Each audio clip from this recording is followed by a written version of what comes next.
Welcome, race fans from around the globe.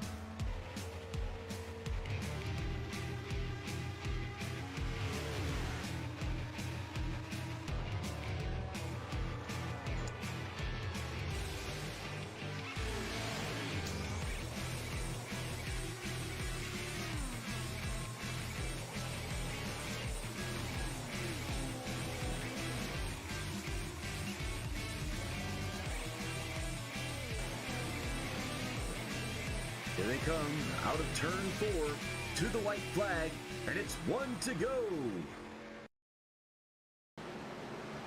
All right, welcome back, Sim Racing fans. I'm Harold Darn, executive producer of One Day Go Studios. We're providing live coverage at the iRacing Iowa Speedway under the lights tonight for the split decision triple threat Rusty Wallace 95 here. Ken, there's a crazy guy who's using the road course. What? Who's using the road course? I don't know. There's a car running around the road course. I mean, that's just as good as anything, but he's never going to get out there and keep staying on that loop, I can tell you that. Maybe I can figure out who it is. There's the beautiful car there sitting on... There's somebody up in the wall. Yeah. I'm trying to find who that person is because I want to know. So we have started Iowa in utter chaos, as we can see. All the cameras going around, and guess what? Crashes everywhere. That's right. People hitting things, birds and squirrels living together in complete harmony. Chaos has broken out. I'm still trying to find who was running that, who was running on the infield. It is probably Dave. He got lost. Well, that's Fonseca. Well, that explains everything. That explains everything, exactly. Yeah, we definitely... Keith, the race is out in the big track, not that track. The chrome looks great. Yeah, it looks There's good. A couple. Yeah. That looks sweet. Yeah. So we found our first driver to decide that he was just going to drive whatever he wanted to drive. There's Keith Fonseca in the Care Bears, you know. In the chrome mobile, driving chrome and around black. the road. For pain. Pain. Who's bringing the pain? So, all right, man. Well, we're definitely here now. So we're going to talk about a race here at Rusty's track. That's what I call the Rusty Wallace 95. Rusty did design this racetrack back in its original configuration. It's a 0.88 mile four-turn kind of sort of D-shaped oval. So it's a small D-shape, fast racetrack, tear-up tires. Be really interesting to see what these guys do under the night. So the cars will bite. They'll be able to corner with the trucks, the Xfinity Series, and the Cup guys all on the same track. Not a lot of room for 30-plus vehicles, but hey. So well, room was never an issue for anybody because they just didn't care. They just drove. So I mean, just drive these guys are just gonna drive it. Yeah, it ain't gonna matter. All right, so we have points to go over. Okay. So starting with the Cup Series, the top 6 in yellow are the field of 6. They have Iowa and Indianapolis Speedway, because remember we already did the road course. So we're going back to Indy and we're going to go on the oval. Oh, good. So these guys will try to get to the top 4. So Nate Johnson and Kayla have some work to do to catch up to Kevin Bernheimer. It's a little bit, yeah. Well, I mean, Nate's only 9 out, but Kayla's got to. I mean, at this point, yep, she's gonna have to bring it tonight. Yep. And our Xfinity Series, we have Ramsdale leading the way, and then the cut line, Dylan Clark and Michael Gitschel. And then Adam Benefield, so not too bad, doing pretty good. So, but and again, Dylan Clark is driving a beautiful car tonight. Yep. So that should we'll help have to him. yeah, we should have to show that. Yeah. And the Truck Series, Caleb Ellswick leading the way, and look at a 3-way tie for 4th. Yeah. That's going to put some action in the hands of those guys. Definitely. And they're 3 good drivers. Like, I mean, they're not slouches. They know what they're doing. But man, that's gonna be tough. That's gonna be tough. So we got the points out of the way. Now we got Iowa the deal. We got 5 minutes left in practice. The yellow drivers on your screen, as in these guys right there Yaller. are the playoff eligible drivers who will be trying to use this race and the next race to get into the Final Four, which finishes on none other than the Kushwa's birthday at Chicagoland. Yeah. Oh, of all places, in Chicagoland, where you're from. That's right. My birthday. You know, and that's going to be the Blues Brothers 95. I've already called it. Not Fishy has the blues because he feels like he's 95 today. But, you know, hey, you know, I grew up, you know, near the Belushis. They're from Wheaton, Illinois, not too far from my hometown of Glendale Heights. So knew the Belushis, knew the family, and just loved Saturday Night Live and, of course, Dan Aykroyd as well. And, you know, I like the way Jim's tried to make it work as well with Dan, which is kind of cool. Are we following the little red dot today? I like it. I like it. Yep. Here's the dot. Don't touch the dot, man. You should have it bounced across like Disney. It's like dee. It's like la di da, la di da, la di da. Hey, Larry's in the house. Milk Dud. What's up, Milk Dud? Hey, you know, and Dylan too. Dylan's here too. So Dylan's Bryant, gonna be on top to watch Larry do nothing. That's awesome. Hey, you know, they bring it up. You know, it's like it's been forever. For me, it seems like that.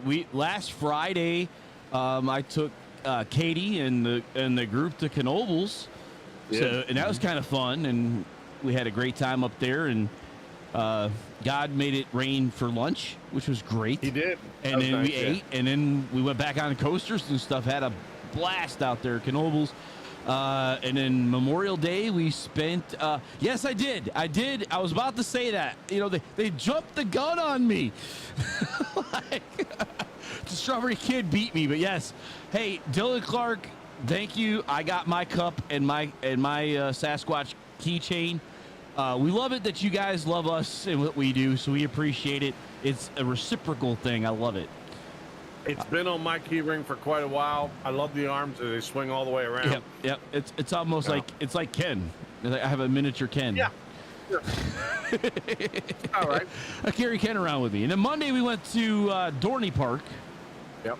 And had some fun there. And so I've been off for a week. It's been really strange for me. I haven't called a race since last Thursday. You know, so wow. It's been a while, Ken. I mean, do I know where the buttons are? All right, Larry, it's on its way. Trust me, I got all these addresses to put the second group together. Hold on. I got something. Larry, if you'd stay in one place. Yeah, really, yeah. Where am I supposed to send it to? Instead of being at every single racetrack, maybe you might have seen it by now. Yeah, I know. How do you know it didn't get to your house? Yeah, we got to send the FBI and the CIA just to find out where you are. So maybe I'll just send it to Chris Buescher and have him find you. Well, he's got Buescher's on COVID rest. So I don't think he's going to find him. He's on COVID rest, really? I didn't know he had COVID. I didn't hear that. I didn't hear that. Okay. Well. Yesterday or today, I can't remember, but Buescher's out of. So he almost got a concussion in Charlotte, and then he's on a COVID break for this week, huh? Yeah, I mean that's pretty much it. That sums it up. Wow. It's good to see that Fonseca's found his way out of the inner circle there. Yep. For those of you that missed it, he was driving the inside track there. That's probably because Sonia's still sick, and she has no control over him. And then there's 3 yahoos at the end of the pit lane doing heavens knows what, and here comes a few more to pile in. You know, they're just having fun there. 3 seconds left in practice, so we're about ready to jump into qualifying. We've already gone over the points, and we have 2 weeks. We got this week in Indianapolis.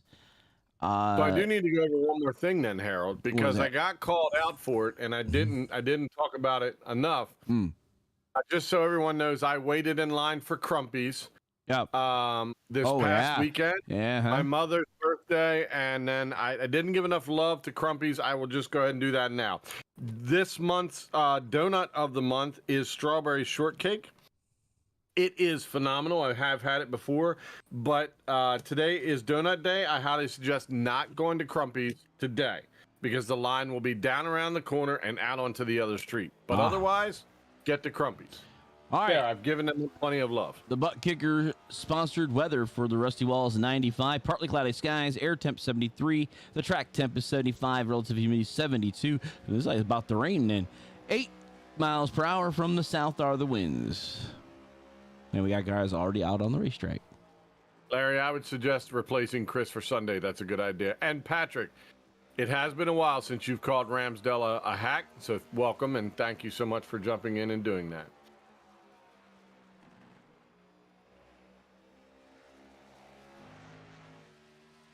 There should be a spotter.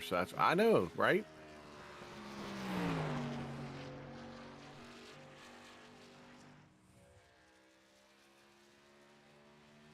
Well, there's Mr. Gitchell.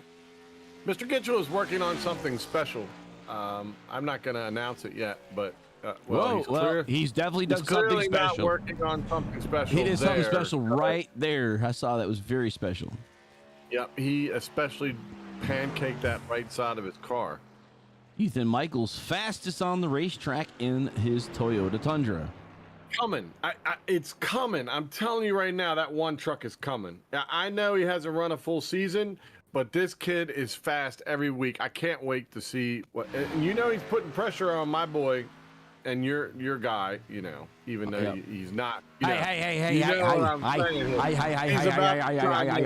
know he's gonna chime in. Nope. But nope. you know, nope. He's quiet. No? He loves. You gotta leave him quiet, huh? Mm-hmm. Okay, I wonder who I was talking about. Hey, Larry Dicker says he's a replace. He said he's going to replace him, as in he's going to drive the car. That's what he's saying. Not like replace him in his fantasy. He says I'm going to jump in the actual 17 car. Oh God, no, please don't do that, Larry. No. You know I love you. You know I do because I follow you and I respond to your pictures because your pictures are awesome. But don't get in the 17. Don't do it. Don't do it. And by the way, the name I was trying to before I got interrupted was Caleb Ellswick. Of course, my friend, my pal Caleb Ellswick. You know, buddy, next season. You better watch out if that number one hangs around because that kid can drive. But I'm sure he's not worried about this year. Yeah, not worried. All right, Andy Turner out running around. Right now, we are Ethan Michaels, Harridges, Wheeler, Kopp, Teagan. Wheeler needs a big night. He's in that tie for 73 place, 73 trucks in third place or something like that. Andy found the wall. Ooh. Let's get a close-up of Seidner's. What is all over that truck? Red, white, and blue, and anime. Well, the anime's there every time. But it's like sliding to show us the whole car. That's what he wants. And that's the shark too. And the shark. That's beautiful. Thank you, Garrett. I appreciate you showing us the whole truck that way. And Nate just showed us the whole into being 88. Nate showed us what not to do to a wall. There's Kayla. All right, let's see what Kayla's got. Can she keep it off the wall?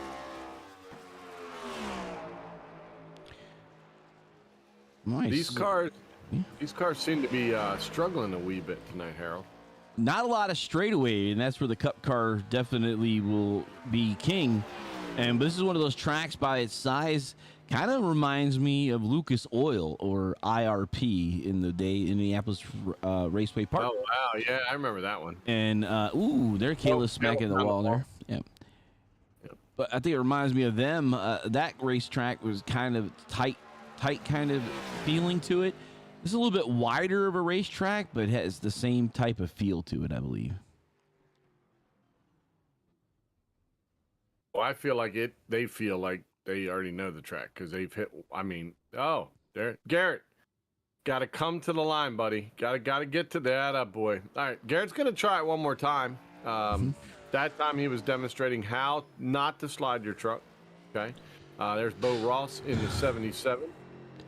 Bo looks like he shines up his wheels a little bit this week. Dylan's saying that if Milk Dud got in the 17, we'd at least get some yellows for sure. Yeah. How quickly it would be green. Yeah. Ooh, yeah, it's definitely got the I'd gold. like to know the color. over and under on that one. He's like gold chrome. Yeah, he's got them things gold shined metallic. up. Yeah.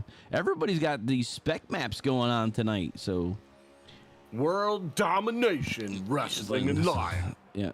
Yes. You don't know Bo. Bo will bring the pain. These are tools and I'm the weapon, he says. There you All right. go. That's what I'm saying. He's bringing the pain. Let's see if he can bring the pain out on the track.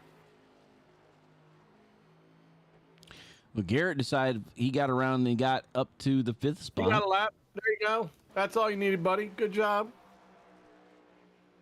Great. So the fastest cup car so far is Taco Gortman. Yep.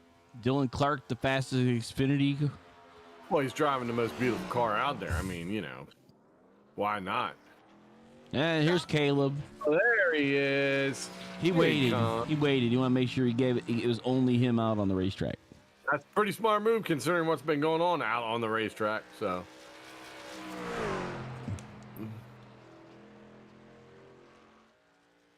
everybody's brought their A game as far as paint schemes this week. It looks like.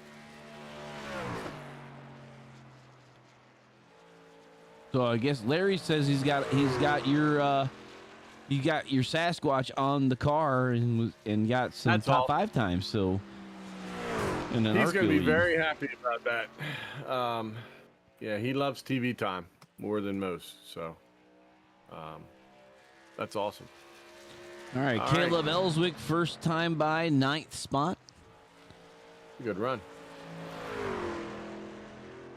To be increases it on this lap with 2:30 left in qualification. Qualification. That's a deep word. Qualification. Yep. Stay off the wall. And the second lap is Not as fast. Not as fast. No, so he'll be rolling off towards the back half today. Unusual for Caleb. He's 10th. I mean, yeah, it's not terrible. Well, out of the trucks, he's only 2 behind him. So. Okay, well, I mean, yeah, but it's because one didn't even run, and Larry, yeah. So 2 minutes left. Yep, 2 minutes left in qualifying. So the other ones I'm showing here, Turner was out there but did not do a lap. Ramsdale, Crane, Housey, we all know what he's doing, and then Dave Desperos.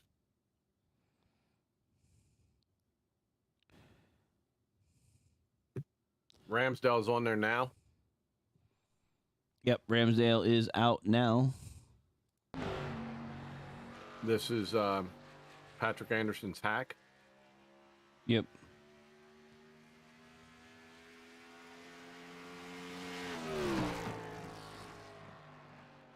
He's got an Exalta thing. Yeah, isn't that interesting? I will say this. I'm amazed at how many disappeared. When you said it. Hey, it wasn't intentional. I'm just saying, like, almost everybody and their brother had one. That's all I was trying to say. I mean, I don't care if they all have Exalta on there. Do what you gotta do. You know, do you, boo. But, all right, that first lap, he's gonna get. He's giving me, about, I was gonna say 22nd in the mid pack. See if he can pick it up on the second one. He's going hot. 24,135 is going to move him up a wee bit.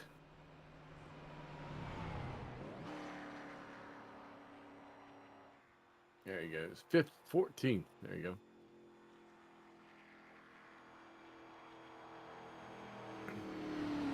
Okay. I am not watching the rest of this debacle. All right. So we're getting ready to go here. 9 seconds left in qualifying.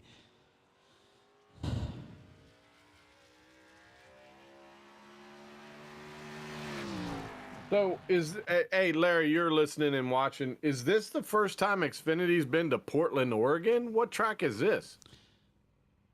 It's clearly a road course. I got that, but I've never heard of it.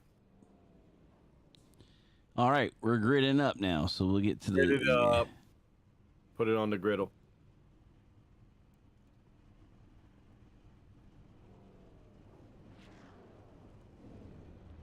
I'm just clicking them all. All righty then. All right, so row 1, Ethan Michaels, as you said, at number 1, looking stout on the pole. Matthew Wheeler on his outside. Row 2, Corey Herrigs and Matt Kopp. Garrett Seidner and Thomas Teagan in row 3. Row 4, Kevin Garoni and Jonathan Cusimano. You said that so lovely, Harold. Yep. All right. I'm waiting for my row number 5. Dylan Clark in that gorgeous 34. And Caleb Ellswick in that beautiful 66 as well. Row 6, Larry Bruner. And then Taco Gortman. Ryan Johnson on the inside, and that's the tiny horse for everybody who doesn't know. Jeff Ramsdale on the outside in the 97. Justin Gibbs on the inside of row 8. And Michael Gitchell in the 48 on the row, and outside of row 8. Row 9, inside Patrick Anderson. Bill Kingbull on his outside in the 18th spot. Row 10, John Humphreys and Adam Benefill. Row 11, inside Nathan Manwaring, and outside is Kayla McCarthy. Luke Smith and Kevin Bernheimer in row 12.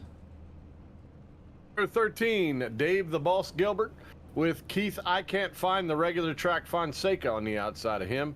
Bo the Weapon Ross on the inside of 14. Nate Johnson, I Hit the Wall too, in the outside. Josh is not there. He's up in the booth, or up in the tower, excuse me. He's the tower. Jorge Canales on the outside of 15. Andy Turner 16 on the inside of 16, and Richard Crane on the outside. I don't think either one of them put it in. And then Dave Desperos. Yep, Dave Desperos is the shotgun.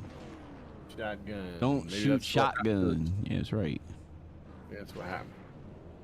All right, what do we got? We got lots of stuff on there. We got a truck going out with faces on the back of it. That looks like Corey Harridge's. I don't know who's on the back of that. I like Seidner's the paint scheme tonight too. That's pretty impressive. So Matthew Wheeler, we said, had to have a good night. Well, he certainly put himself up there quick, didn't he? Sure did. And then Dylan Clark did what he had to do as well. So they're saying that's Portland International Raceway that you're looking at. Yeah. They're currently cleaning grass off the road because somebody apparently went mowing. All right, one more parade lap. This is a short track.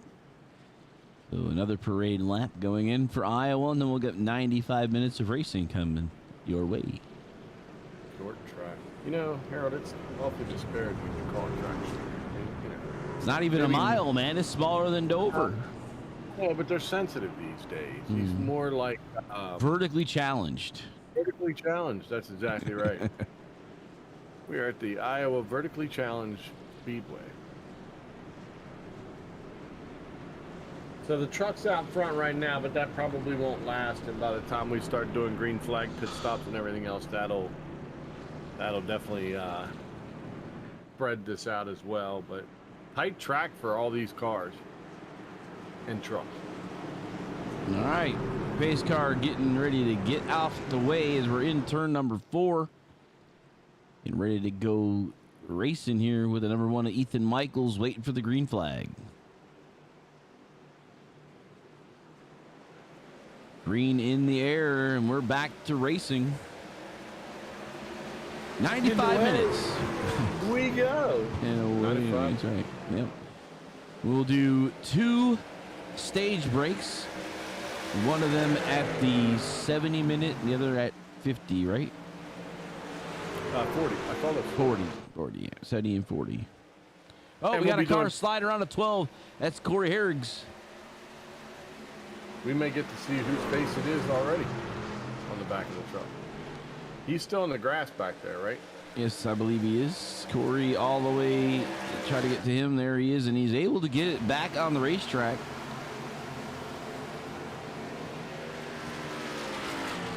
The last car looks like. Go up back into the road. Whoa. The number 60 of Matthew Wheeler, fastest on the track, looking to pass the number 1. And he's back on the track. He needs that. Again, he's fighting for a position that has 3 trucks all fighting at the same level to stay up there, right? Yes, he is. Definitely. There you go. And there's 3 of them. Look like somebody jumping in and out of there. It's Garrett siding him. Caleb Ellswick now the fastest race car. And he's in the 7th spot, moving up a few. Already moved up 2 spots. Matthew Boston Wheeler leading the way here at the 133 mark. So 2 minutes down. You know, I know we're having the stage breaks, but what about potty breaks? We've never talked about that. What if there's a potty break need? I mean, you know, we need to think about these things, Carol. Then you basically you call your kid in and hope it's under caution. Oh, she's going upstairs. She'll never do it. I'm just going to put a porta potty next to my... Either Michael's blinking in and out. Garrett's having a blinking issue. Michael's, yeah, as you said, they're all playing Magic right now. Now you see me, now you don't. Couple faces that are not on our chat so far tonight. Kathy Joe, I don't see her on there. I know that Sonia is not feeling well. There's no way she's recovered from what she's going through. But we are thinking about her, obviously. My set's showing that between the 3, we have 20 people watching. That's awesome. Oh, look, it rains in Portland. What a surprise. Huh. Interesting. Yeah. Up there in that, well, those Strawberry Kid, and he knows, and they know about that up there. Well, Washington, that's all it does is rain. Matter of fact, when I was there, I had a sergeant major tell me that the longer you stay in Fort Lewis, Washington, you start that webbing, you know, between our fingers and toes. Oh, really? Gets bigger. It grows. So you start having duck feet. So I was glad I was only there for a little over a year. And then I went to Hawaii. That was about the only time I ever got orders to another place that I actually jumped for joy when I saw them. Like, what? I'm going to Hawaii. Woohoo! So the trucks are still holding serve right now. The Cup cars are not. The Cup cars are going to have 2 advantages eventually. One is fuel; they can go longer. They have a bigger cell. And 2, they're just eventually going to outlast them and out decision them when it comes to getting into the pits. There's our top. There's a beautiful car. Our top X car there. And behind him is our top Cup car. Oh, wow. I would have never guessed that it was Tiny Horse Johnson.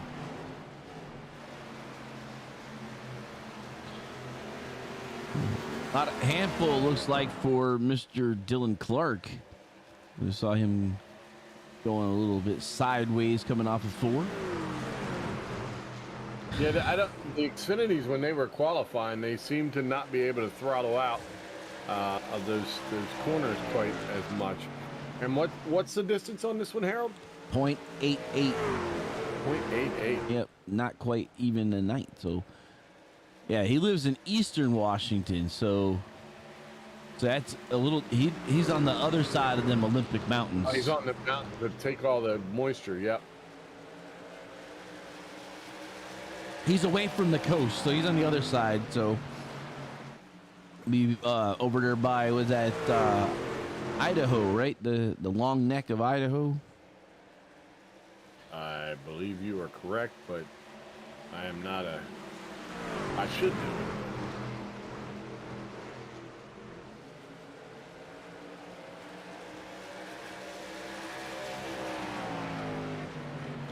So keep looking at Mr. Wheeler as we're down. About 5 minutes have gone by and we're 14 laps in. The guys are putting in 24-second laps right now. I'm amazed at the difference. I'm looking at the time and the score, and that's what I was reading. The difference between the fastest on the track. So let's say 24.1. Ethan Michael just ran a 24.1. Dylan Clark, the fastest Xfinity, is running a 24.6, and Brian Tiny Horse is running a 24.7. So, wow. Difference, pretty big disparity right now. Yeah, like you said, the trucks have a smaller cell, so they're going to have to come down sooner.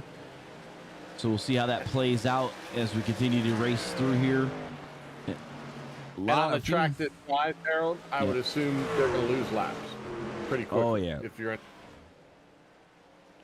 I guess the bigger question is, can they make it to the stage break on the fuel they have? But he's an hour and a half from the Idaho border, so. There you go.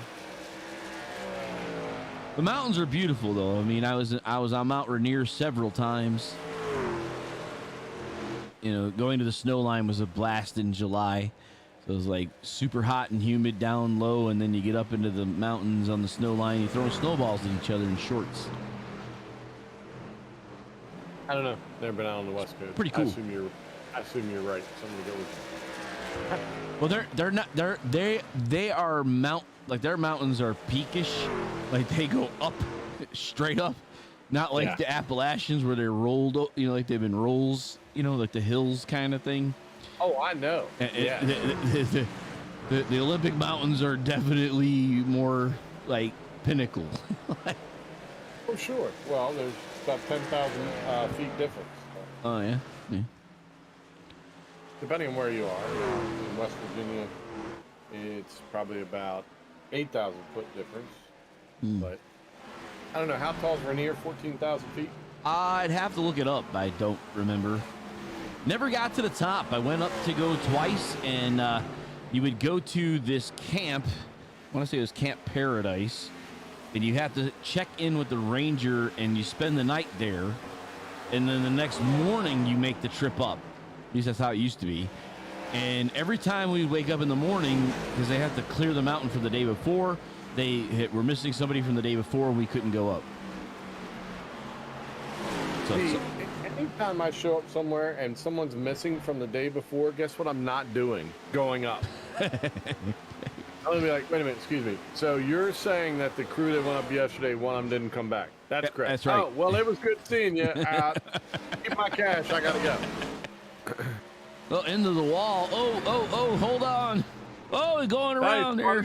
Oh, he's holding it. Good job holding it. Nice Mr. use of the wall. Yep. Kevin Garoni. Nice use of the wall to keep the truck from going completely around.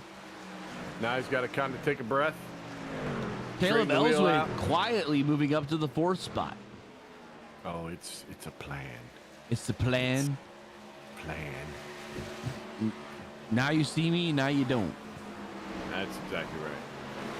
A little bit of spark. Oh, the one getting turned. And into Garoni. And around Garoni goes. Garoni catches him again, catches the 50 truck is not still green though. It was only those 2 cars, so we're still green. Seidner spun again, but he's still straightening it out. I don't know how he's doing it, but I don't know. I mean, if you're in a cup car right now, you got to be panicking a little bit about everybody crashing in front of you. There's Fonseca in that shiny car.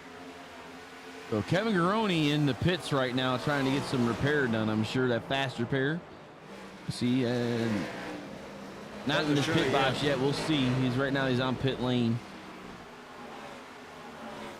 But he took a pretty big hit by that number 1. Sure did. Garrett Seidner in the 50 now coming down. That looked like the 88 got into the wall again, and he did. Kevin Garoni does take his fast repair. He did. So the 08 on his second vehicle. Nate Johnson has touched the wall in a special way. Garrett decides not to take his.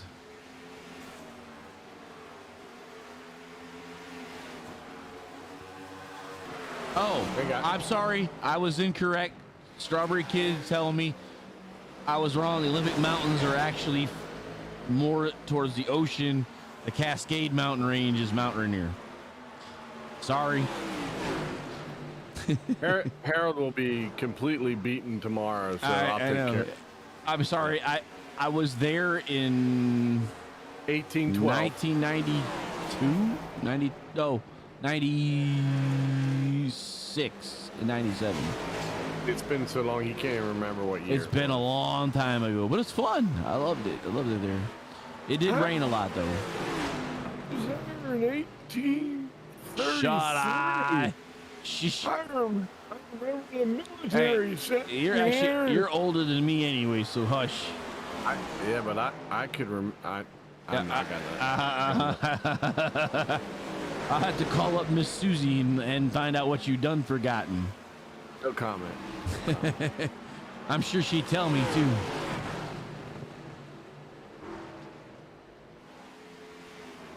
All right. So we got Patrick Anderson out, is what it's saying, but I think he's actually on pit lane right now, not out, but he's 3 laps down, Earl.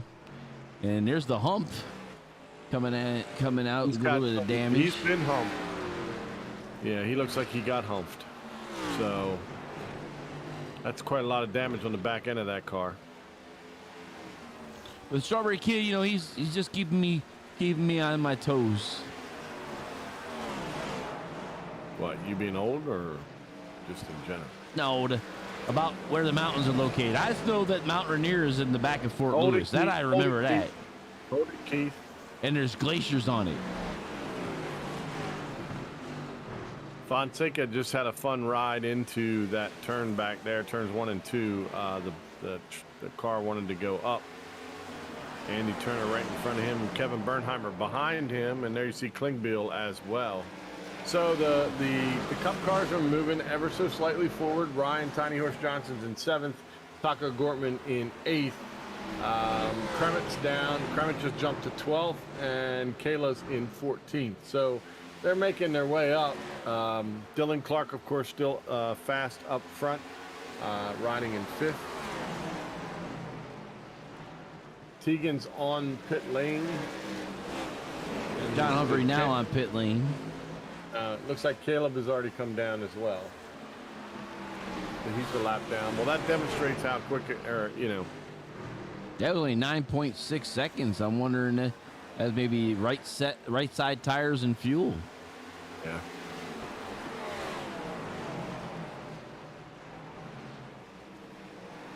But yeah, they said we haven't heard from any of our ladies tonight. No Fonseca, no Kathy Joe. Whoa! Slide around Mr. Turner, send somebody down, and that was the number 9 of Adam Benefield that was part of that. Benefield has no backside now. Yeah, without a rear deck lid. It's not that important. I mean, it's a small track. Yeah, you know, downforce not important here. I'm still moving up. Tiny Horse Johnson behind Clark still. About a 2.5 second gap between the two of them. Johnson now down pit lane. Wow. So Tiny Horse deciding that it's time to get some fuel. Oh, what on earth was that? Go up in the walls of 56. Well, I bet. Because he just crushed into the truck, too.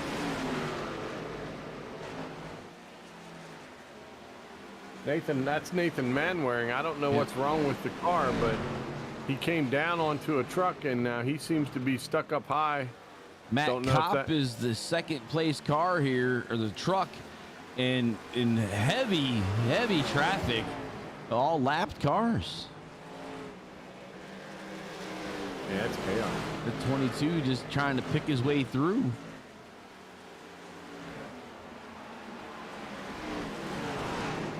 About 2.5 seconds ahead of him is Matt Wheeler. So 1:20 left. About 10 minutes before the first stage break. It's amazing how quickly everybody got a lap down, and a lot of them had nothing to do with tires. They haven't even made their pit stops yet. Dylan Clark now on pit lane. Like Justin Gibbs coming down. Corey Herrick's down. Matthew Wheeler down. Kopp down.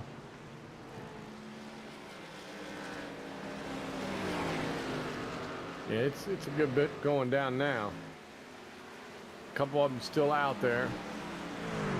But I can't imagine they're going to try to even go too far past once these other guys get the tires on. They're going to start flying again. Current leader is Jonathan Cusimano, followed by Larry Bruner and Ethan Michaels.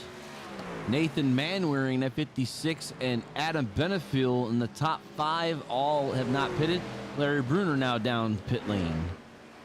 They'll bring Richard Crane into the top 5. Yep. There you go. Cusimano coming down.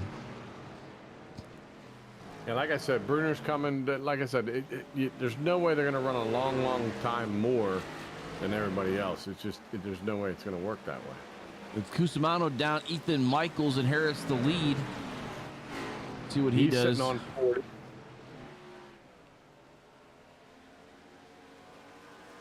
All right, that goes Dylan Clark around him. So Michaels to the lead here. He's going to get passed by quite a bit. There's Tiny Horse right there. Nathan Manwaring and Kevin Bernheimer, the only other 2 drivers, and Bernheimer coming down now. So Michaels and Manwaring, the only 2 drivers to yet come down for service. So the 1 and the 56.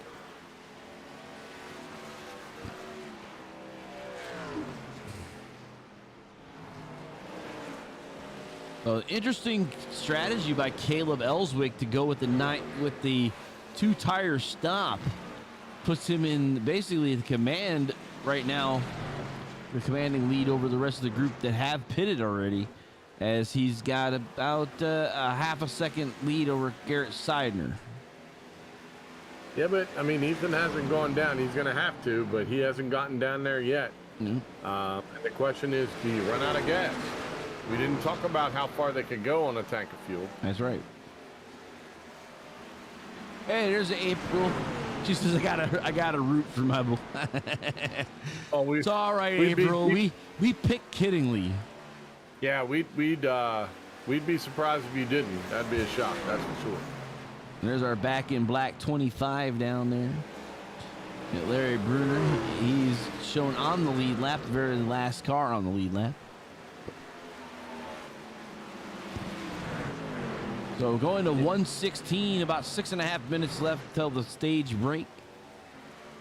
Nathan Manwaring and Ethan Michaels staying out on the racetrack. Looks like Nathan Manwaring now down on the pit lane. Ethan Michaels, the only car that has yet to get serviced. And he's gone. And he gone blinked. He's gone. He done blinked again. Ethan Michaels coming down now, looks like. Does it? Oh, there he is. Yep. No, wait, is he? Or is he not? So that'll give the lead back to Matthew Wheeler. Just an update, by the way, if you want to know how to get the Phillies started, and you fire the manager, and it's 10-0 against the Angels, who are no slouch. So they're all worried about getting fired, are they? Well, they're fine. The manager just got dropped, so. No. The rest of the team's like, well, they got rid of him. They can get rid of me. Yeah, I better start making my bat sing. I don't think Harper's got a problem, but that was a nice shot to left field. So. Oh, Matthew Boston Wheeler in the lead, 2 seconds over Caleb Ellswick. How did he pull that off? I don't know. He was able to do it though. Looks like he's doing 24 flats and Caleb's doing 24.8. So he might have got around Caleb while we were going through the field looking at other stuff. So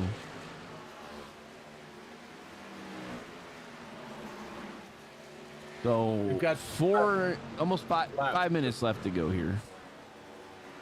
Wow, look at this 60 working around traffic though. This is probably the most traffic our guys have seen out of all the tracks we've been to so far, I think. Yeah, it's a tight quarters. Absolutely. Said not a lot of track, 0.88. So I think if it's not the smallest, it's pretty darn close. And I wonder what the difference is of running way down low like Taco's running versus, say, the higher line at Iowa. Mm-hmm. He seems to be able to hold the car pretty good down there. Yeah. it's that middle groove that a lot of people seem to be. You'll see the back end kind of move on them. But yeah, it's Jeff Ramsdale got a whole front end of like Ford Bernheimer. Wow. Ethan Michaels puts up the fastest lap now that he's back out on the racetrack. But he is a lap down to the race leader. But he only got 10 on the lead lap. That's crazy. And now remember how this goes here at split decision is if you're within one lap of your class leader, you will get the wave around at the stage break. So that for Ethan Michaels is going to get him back onto the lead lap. Ramsdale and Justin Gibbs, Michael Gitchell, John Humphrey, Nathan Manwaring, all those guys will get waved around. Taco Gortman, Bill Klingbill, Bo Ross, Dave Gilbert, Nate Johnson, Keith Fonseca, all looking at possibly getting a wave around to get back on the lead lap in about 3 minutes. Bernheimer is going to have to do it the hard way and get one back before the 110 mark. Yep. Oh, 93 sliding around. There's 1, 2, 3. Ball. Mitchell there too. And they're going to call it. They're not going to call caution on that. Okay. And we're still running green. That's going to really mess up that car. Justin Gibbs, big time issues with that car. He's being hit by 3 different people there. And Gitchell's got no front end on his. It's gone. So they got to get to 2.5 minutes to the stage break and try not to go more than a lap down. That's a There's tough call. Followed by Johnson. Yeah, so Kremet is a lap down. He's a lap down. Yeah, he's got to get moving.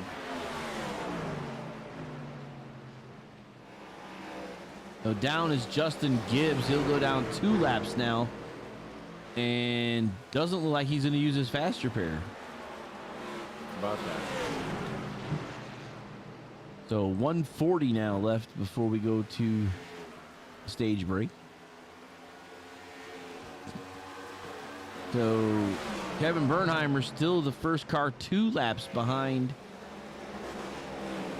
We've got all 3 classes on the lead lap. Johnson is the only cup car on the lead lap. They color me confused. If Johnson's there, Fonseca's there. I'm lost. I'm not even sure how this. Fonseca's a lap down. Gotcha. So Johnson's the only cup car on the lead lap. See that now. My apologies, folks. That's all right. It's confusing. It's split decision. If we're not confused, we're not doing it right. That's true. I like Dave's blue wheels tonight, by the way. Yeah. Interesting touch by Dave. He wanted to be stood out. There wasn't enough contrast in the split decision podcast car. That's pretty contrastual. And 27 seconds left, and then we'll throw the yellow for the stage break. 20 seconds now. Maybe that's why I didn't throw it on the last one. Plus, they were all kept moving. So. That's Saucy's call. That's what the tower control gives him. Ooh, the 88, Nate Johnson having an issue holding on to it, but he's able to. Almost took out the other Johnson. 50 sliding around. Yeah. Just having a ball out there. We should be seeing the caution any minute now, since we're at the 70 mark. He's waiting. He's playing. He's thinking, yeah, I'll throw it when I darn well. And there it is. So caution flag is flying. So everyone back through Dave Gilbert will be getting wave arounds. Kevin Bernheimer in the 22nd spot and back will not get waves. At least some good ones out. Kremet's down 3. Andy Turner's 3. Kayla's 3. And Kayla needed to fight to get herself in, so it looks like she's going to have a hard time tonight. As a matter of fact, a lot of good Cup cars are at least 2 laps down. So there's Nathan Manwaring. He's had quite the evening this evening.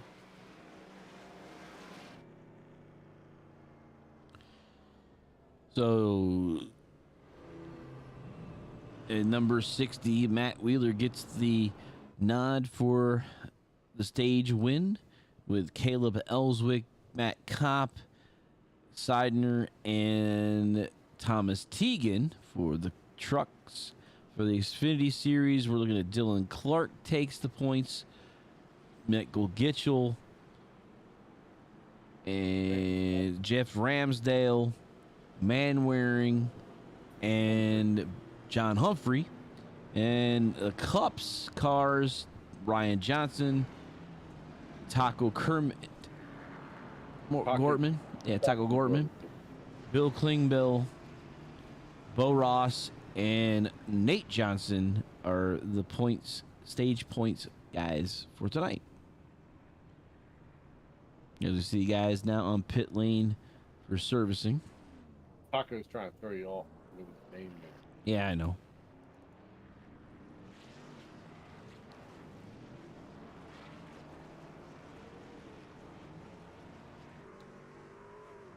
Eflin's throwing nasty heat tonight. Who's on the back of that truck? Can we get a picture of that, Harold?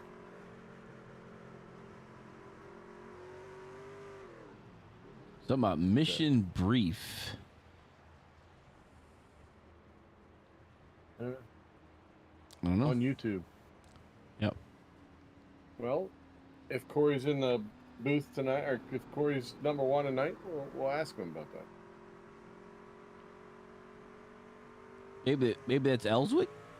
One of them? The one on the far right? Not sure. Looks a little bit like Corey. I mean, looks a little bit like Mr. Caleb.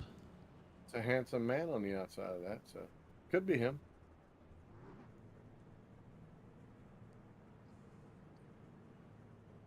Sorry, had to drum. My apologies. So, kudos to you, Harold. The feed has been phenomenal tonight. Okay, cool. Yeah, phenomenal. Phenomenal. We haven't gotten to use the thingamathingy tonight, but that's okay. And by the way, well, we can say right here is like the cut line, so the guy up here is going to go around the pace car. We have it.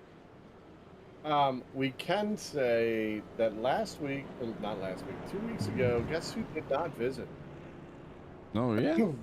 Barry won himself. No one won the Sasquatch. He was on vacation. Well, he just didn't see anything worthwhile, I guess. Was we at Michigan? Getting finicky. Yeah, we were at the Irish Hills. I'll have to double check, but I didn't write none down. Harold. Right, none did, huh? I did not write. Write. Let's see what I got here. I did not, huh? Not done, did what? Wasn't your mother an English teacher? For 36 years, yeah. And so she done trained you up right. She did taught me a lot. So the last one was at Harold Darner, and that was from John. Yeah, I got tore up. Yep. So Corey Harridges and Luke Smith was back on 5:13. That was the last time the man made an appearance other than when you crashed. So there's Chip Kelly. Oh.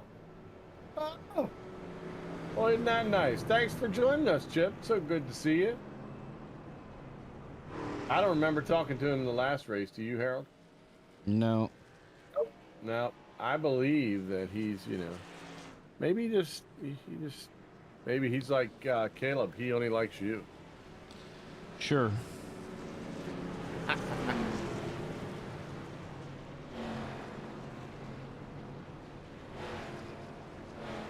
Well, the good news is Chip's been past that place, he said. So All right, if you have not gotten your snacks and your drinks, shame on you since we've been under yellow, and you know why we've been under yellow. As you can see, some cars are driving around, getting their wave rounds on. And then pretty soon we're going to have that car up front who has no lights turned on right now to go hang a Louie. Oh, it's still flashing. Yeah, they went and they told the pace car to one more again. One more time, okay. That means go now. Get your popcorn, get your drinks, because you got about 20 minutes of racing without a stop. Because the tower... There's Sonia. Oh, hey. How you feeling, Sonia? Better, I hope. Well, she was well enough to watch us on Wednesday. Well, no, it takes a sick person to do that, so... True. But it was cool to see that she jumped on. That's a Harold grunt for, yep, you're right. Yep. You just, yeah. Harold comes from a long line of cavemen. Hey, I was infantry, man. I was called a grunt. Still sick, but better. That's good. Still, by the way, your husband got lost. Butter, okay. Your husband got lost. He must have really got lost because I mean they had to give him a way around. You know? Well, yeah. Said, not that track, this track. Finally found the right track. Yeah.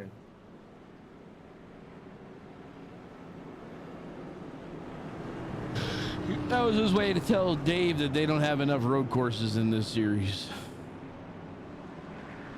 Is that what it was? Yeah, I think that's what it was. That's a weird way to protest. All right, that little feller is out of the way, and we're about to go greenage. And away we go.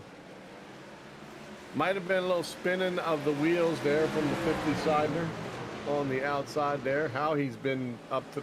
Dude, I don't know how he made it back to that spot. He spun everywhere. He's got a new truck. Like here in the news side, we got a new truck. I got a new truck. One that makes left turns. Yeah, one that won't spin away. Oh, spinning around is number one. Ethan sideways to the grass. I'd like to go ahead and apologize to Ethan Michael now because clearly I have booth jinxed it. You boot jinxed it? I did. I said that he was coming. He's had a really, really fast truck. You know, blase blah. Got to be worried about him. No, the only person that's worried about him right now is the guy that takes care of the infield at the Iowa Speedway. Yep. Because he's going to leave tire marks. And he's got to replant grass. So. Yep. That's it. Plant them. All right.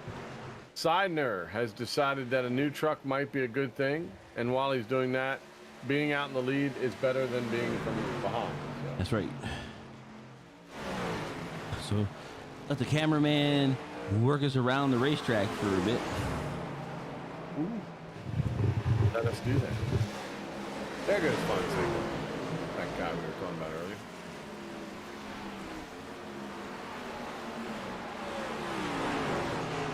So there's a couple now, Harold, that have Benefield, Crane, Gibbs, Bernheimer, and Garoni. They're now only a lap down.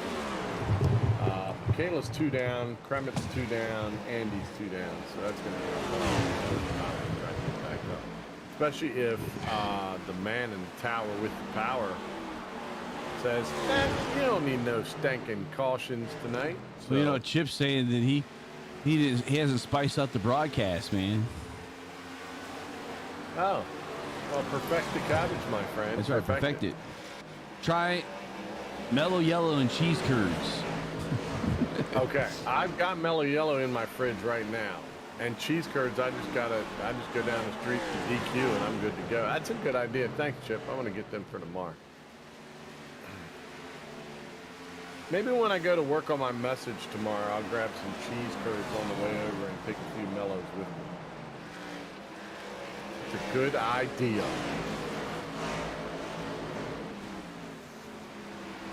There shan't be cabbage. Shan't. Well, you know, you can't fill up too much. We gotta go to Philly tomorrow. Okay, first of all, you ain't got to worry about what I'm going to be able to eat. You just tell me where and when. That how that works? Point the vehicle in the right direction. The rest will be up to me. And it's all you can eat Korean, so I feel sorry for them. They're going to watch me walk in the door and go, oh, no. No, turn Godzilla around. Go attack Japan, leave Korea alone. No. Yeah, they're not gonna like it, Harold. They're gonna like the old that's terrible. The old comedian would say, John and Panette. Ethan Pignette. He said, you go now, fat boy. You go now, fat boy. I fill you with MSG. You should be dead. Put you in a coma. Yeah. Go ahead. Try to put me in a coma, a food coma. I've not been in one yet, and I ain't bowing to anytime soon. Whoa, Mr. Fonseca, just because you have a shiny car, you might want to keep it going straight, sir. I'd ask Sonia to go hit him, slap him straight, but she's not feeling well and probably doesn't have the right strength. But the daughter, who looks just like her, could go in there. Augie! Yeah! Hey, y'all must have had dinner together or something. Everybody's coming in all together. That's beautiful. Uh-oh. Sonia, by the way, yes. My boss said wonton soup. So if you can get some wonton soup, that'll make you feel better instantly, she said. Oh, wonton's awesome. Man. Wontons in egg drop even better.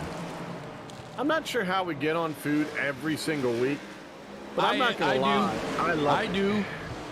We're two fat guys calling a race. That's an excellent point.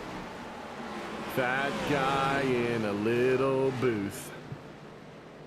Actually, I have a pretty big booth. If I'm saying so myself. All right. Well, we should get back to telling. Oh, the trucks are in front. Seidner still out in front in that beautiful brand new truck. Matthew Kopp. Didn't Kopp, if we go back to the points, didn't Kopp need a good night tonight as well? I don't know if you can bring them up on Will. There we go. Okay, Matt Kopp is only 3 points up, and Wheel. Yeah, look at that. Seidner, Wheeler, and Harridges.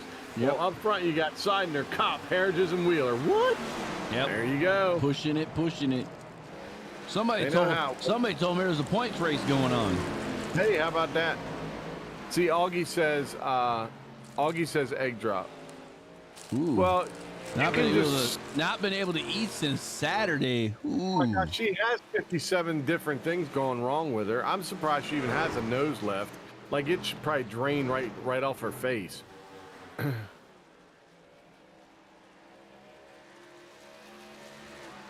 Okay, but well, as soon as I get the sponsorship, Larry, you'll get all the beef jerky you need.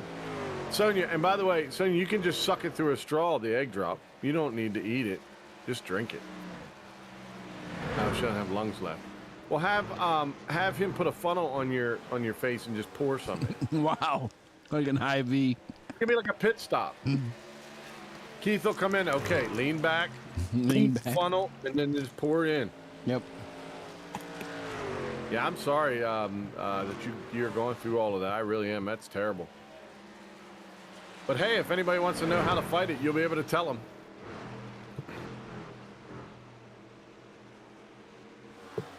And they just opened the pool. I think Sonia, didn't you all just open your pool like recently or something? I mean, you didn't even get to go out and enjoy that.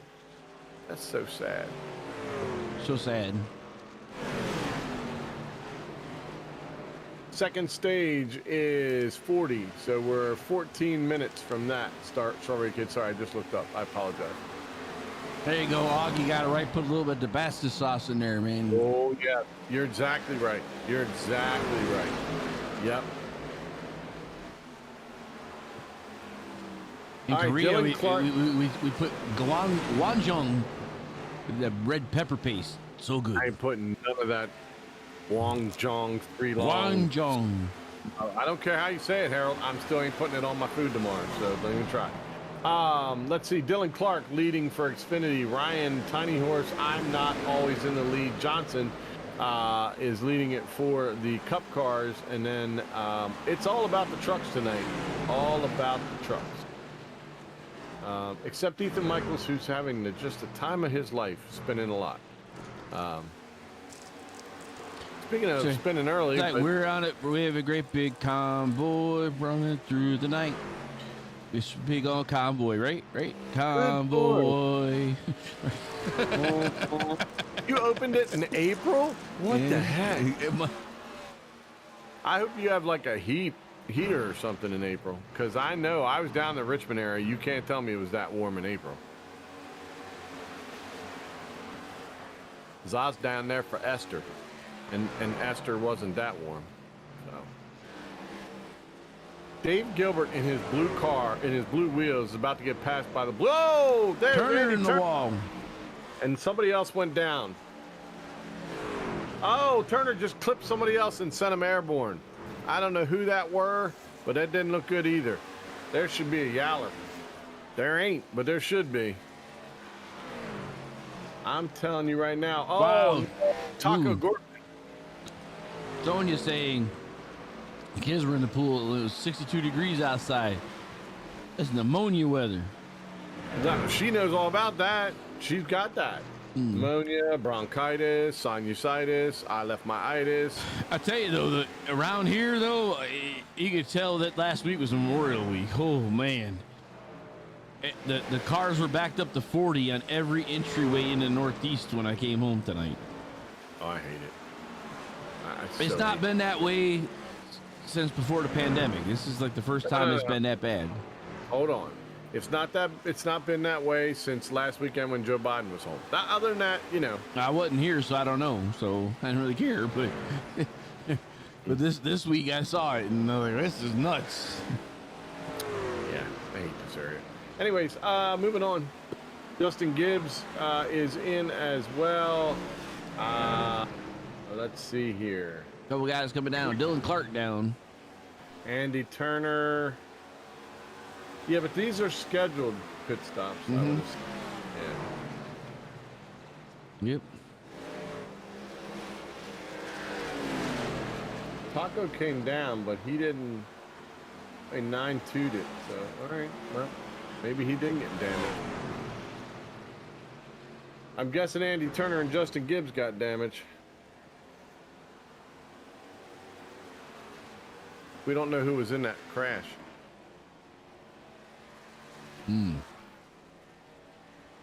Well, there's our leader coming down, and he's going to give it up to Caleb Ellswick now. Biding his time. Caleb's at 32. You can go probably about another 5 or 6 laps before he has to come down. Patrick Anderson right there below him, just putting in the time right now. Andy Turner done for the night. Yep. I was going to say, I thought he was part of that. Andy had a lot. Well, that's because so he crashed. He had already taken his first car, so that's why he's done.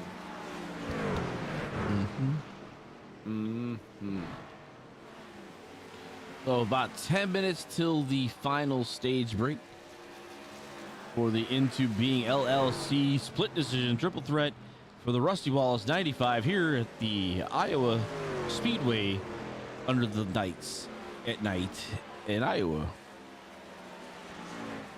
Rooster sauce. Yeah, that's some hot sauce. Oh, you're talking about the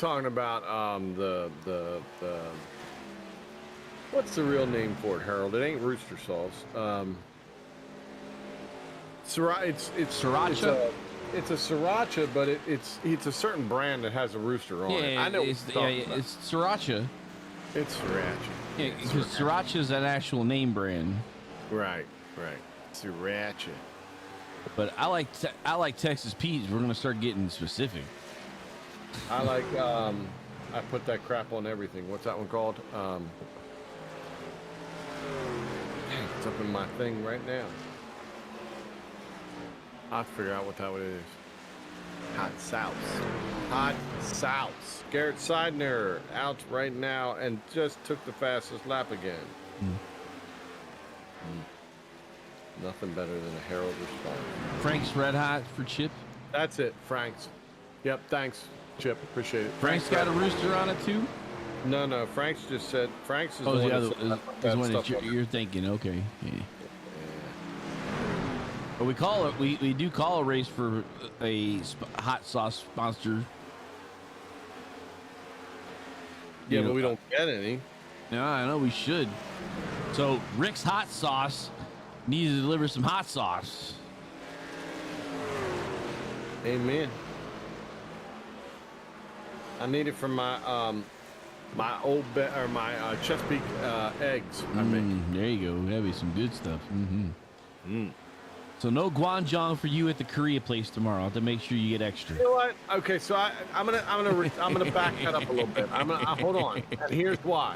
What's that? Because I watched that Korean Yeah, with the broth and all. Yep. broth. And there was one that I've already tried. The one with the white looking they're not eggs, but they were dumplings. Remember the dumplings that filled me up and I thought I was an idiot, so I ordered extra? Yeah. The rice cakes. Rice cake. Yeah, don't. Yeah. They're so good. They're fantastic, but don't ask for extra. Because they are filling you up. They're hard to eat entire bowl. They love lots of mushrooms, so we'll see that tomorrow. And I don't like mushrooms. Lots of eight different broths to choose from. I'm good with broth. Lots of noodles. Good with noodles. Lots of meat. Good with meat. And they have lots of vegetables, which I know you're not so fond of. Actually, I've been eating. Now, you can't say that. It's not fair. I was eating no cabbage, right? Remember? No Napa cabbage, right? No cabbage. All right, I did eat the pickled stuff. Yeah. All right, Elspeth coming down. Yeah, but kimchi's amazing. I mean, I don't know Kim she is, but Fonseca says, yeah, mushrooms gross, like you said. I love mushrooms. Exactly. See, I knew Augie and I were like kindred spirits. Huh? I can feel it. I can feel it. So the back on track is now in the lead. Yeah,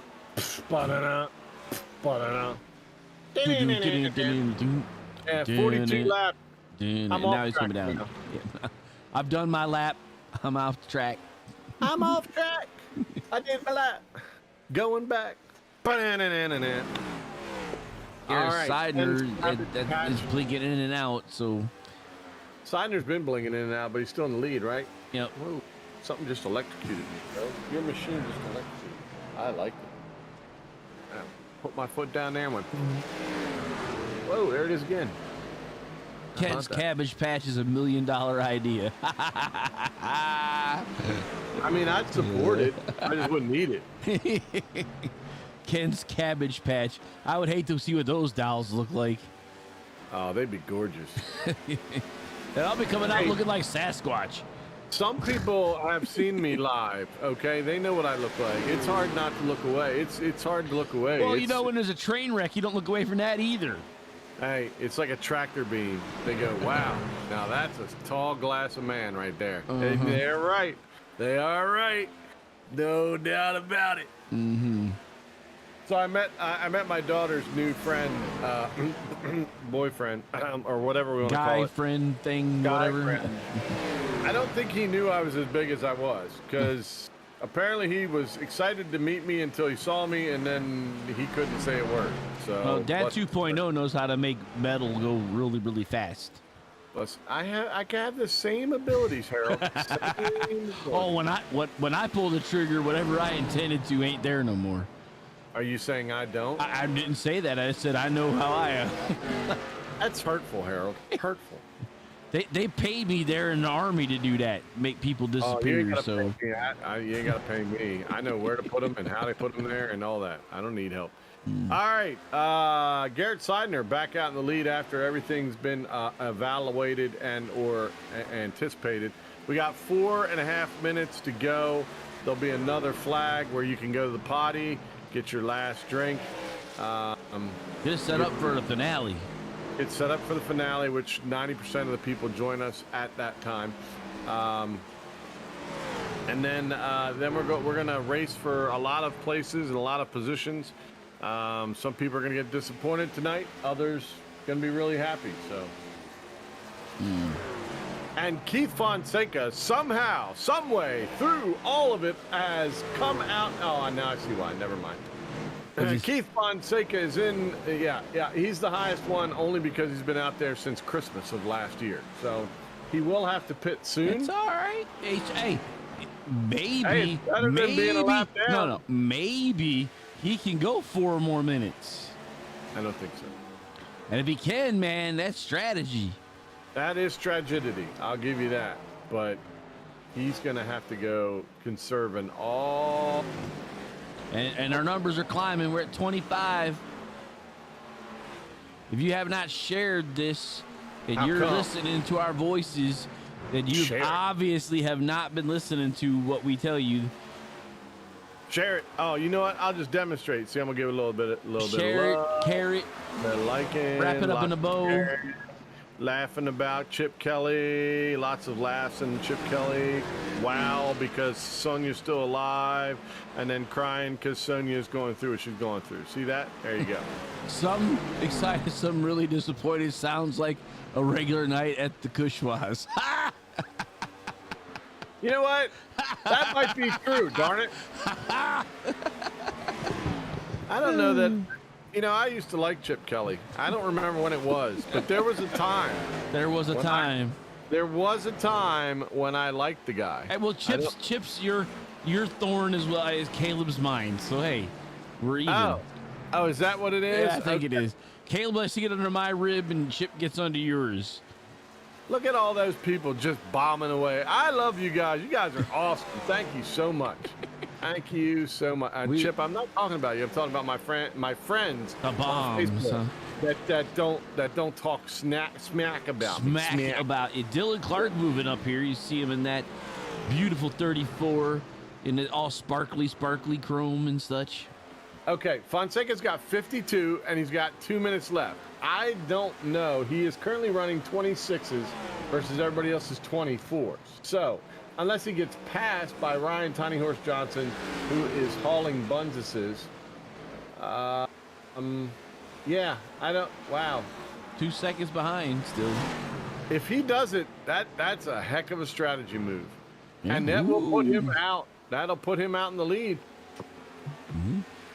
All right, here Clark's he comes. Here comes the Tiny Horse. Yep, Tiny Horse. A minute and a half. Heck, even if he loses a spot to Tiny Horse, that's one heck of a strategy. Because he wasn't even on the lead lap going into this segment. Nope. He needs some help. So this is bold. Minute left here.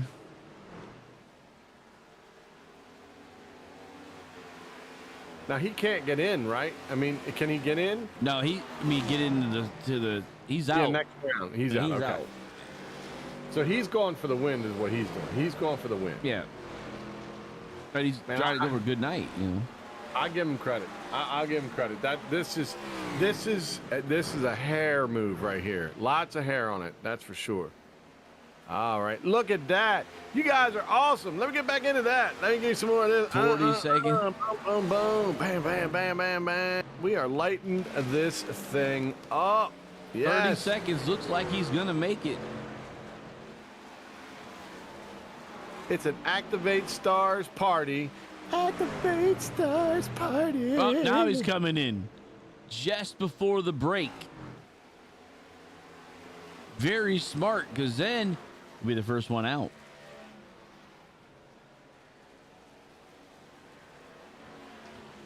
Look at that. Look at that.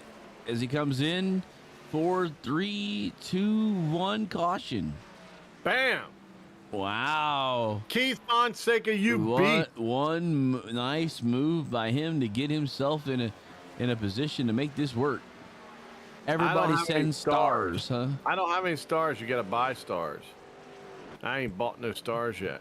No stars. You know that reminds me of that old Dr. Seuss book, Stars Upon Thars.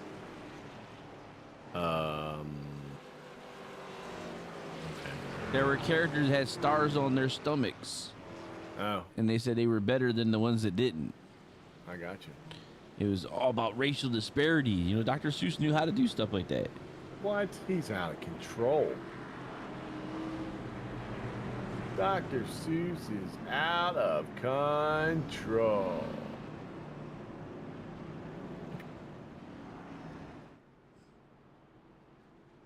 Sneeches. Of course you'd know that, Chip. Of Hey. course you would know that. That's right. Chip the Encyclopedia Kelly.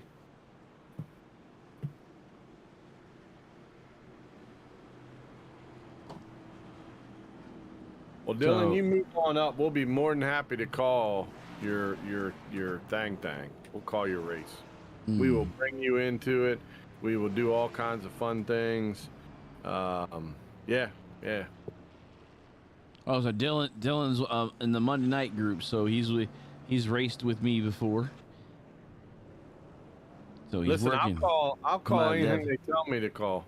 So, here you see Ellswick coming out. He's got that beautiful shiny paint scheme going on, just like Dylan has.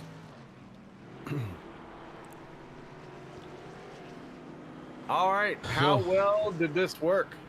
How well did this work? Well, we can say this. Did it keep him on the lead lap? He would. Wow, he came back. He was actually a lap down, but he will get the wave around. And he'll be on a full tank of gas. Yep. Where everybody else is going to be on a zero. Never mind. Oh, crud. But getting the wave around now means, he's right where he needs to be. So I still say it's a bold move. Dylan Bryan, how can you be the Pepsi? By the way, speaking of Pepsi, went out and got the new Nitro Pepsi. If you've not had it, you have to pour it like a Guinness. So you basically put it in the fridge, get it cold, pop it, and turn it straight upside down, and pour it into a tall glass, and then drink it. It is, it's an experience. I don't know how to explain it. It's really good, I think. But it pours like a draft beer. It just doesn't taste like one. But they have vanilla now, and they have regular Pepsi, Nitro Vanilla. I have 2 cases in, getting ready to freeze, and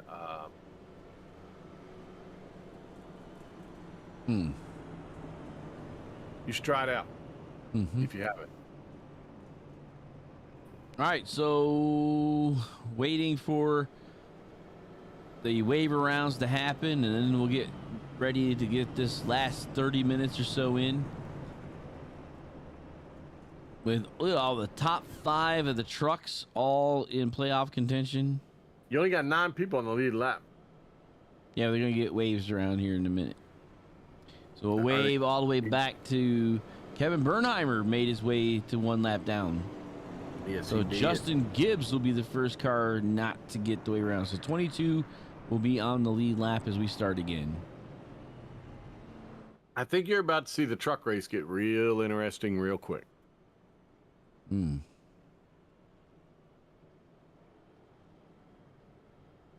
I love Pepsi. I've always been a Pepsi man. I'm a Dew man, which makes me a Pepsi man, but I've always loved Pepsi too. My mother is a Coke woman. So it was like, we had soda wars in my house because my dad and I were Pepsi and my mother was Coke. And my brother was Coke and my sister was Coke. It's like, you got to be kidding me. Like, we had to bring the cat and the dog in just to decide who won the battle, you know? So. Dr. Pepper is not the best, Larry. It's not bad. It's suicide in a can. I hate that. Ugh. I mean, it's suicide in the can. Okay, Larry, don't worry. I'll get a new commentator with me next week. No, because it used to be called it back in the the way before me and you days. They used to call it a suicide when they would go up and down the fountain drinks and get a little bit of everything, and that's what a Dr. Pepper is, a little bit of everything. 23 flavors. I get it, but you can't. A suicide is you standing there popping 6 different. I did suicides all the time, big gulp suicides. I loved it, but Man, you can't bring a Dr. Pepper into that. That's just you're talking blasphemy here. Larry Dickerson's gonna take my spot. Hey, all right. Hey, Ken. All right, I'm out. Larry, before you say that, let me just tell you what Harold does versus what Ken does. So Ken's the beauty behind it all, with the golden pipes. The beauty behind it all. Harold is what we'd call the brains behind the operations, aka he's running it. I'm just sounding glorious.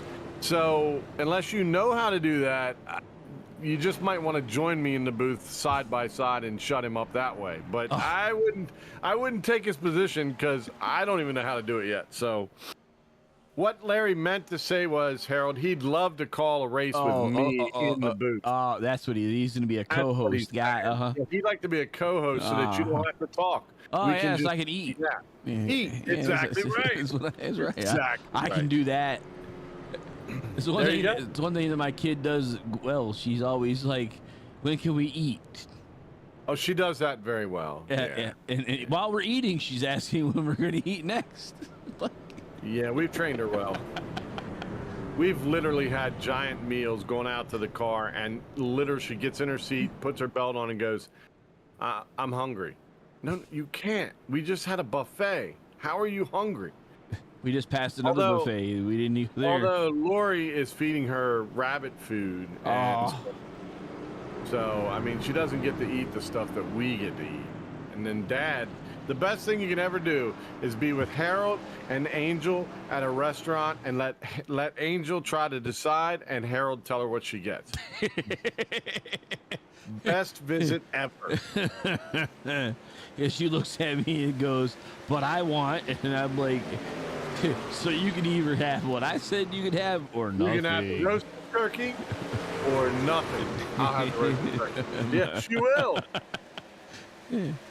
So Larry Dickerson says that he'll actually be a pit commentator for us. So you can set that up. We need one of those. We can set that.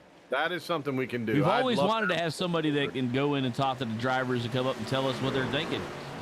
Absolutely. And that way we don't have to worry about having a driver in here that says something which we won't mention happened a few years ago in NASCAR. Because I don't want that to happen to anybody. Yeah, Larry's on. You'd be a great pit reporter. Oh, sliding around. Yeah, Ellswick's going. He's not enough. Caleb's going to try to. I tell you what, I don't know how he does it, but he's trying to take that lead. Seidner needs it. He's got to get the win, so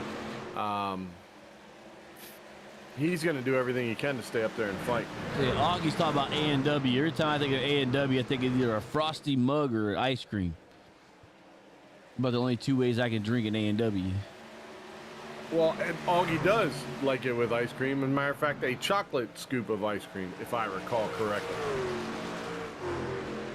All right, Ellswick has gotten it straightened around and is going back after Seidner. Seidner has gotten a pretty good jump on everybody else. Matthew Boston Wheeler, Corey Herridges, Matthew Cobb. Guess what? All four of those trucks are in it. I mean, they're neck and neck. They were zeros. That's right. Points when they started. So, you know, the thing about the whole thing about, you know, Dr. Pepper and Mr. Pibb, you know, Mr. Pibb forgot to go to college. It's the same drink. No. Pibb Extra. Pibb Extra is phenomenal. So, Chip, how big was your? Well, it will feel flat. That's a good point to bring up. So, Chip tried it. If you're not a fan of flat soda, it's going to throw you off. The flavor's phenomenal.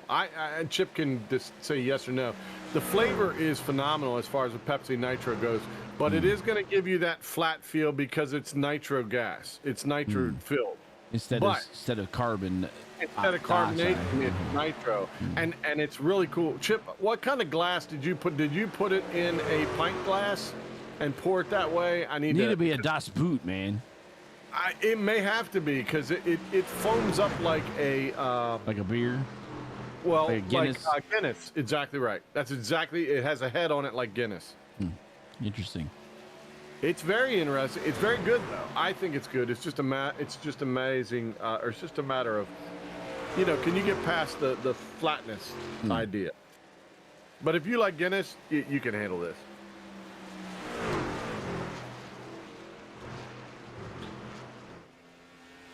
You know, Coke's been weird. They did that Starlight thing, and I'm still trying to figure out what the heck they were trying to accomplish with that thing. Then they threw a bunch of Skittles into a Coke and shook it up. I mean, you gotta try something. So Seidner, ever since he got his new truck, has just been phenomenal. Caleb's on a new truck. Heritage is on a new truck. So the top 3 right now are running new trucks, which means anything happens to them, they've got nothing to replace. So yeah, that's right, Chet. I said the same thing. It was disgusting. I was like, what the heck? It's like somebody put Skittles in here and then handed it to me. So you used a beer pint glass and a giant mug. Interesting. All right, appreciate it.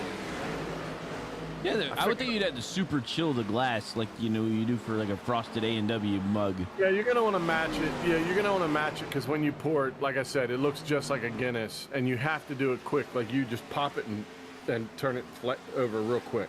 So, oh man, I would have been doing interviews tonight if I was still working baseball. How about that? Yeah?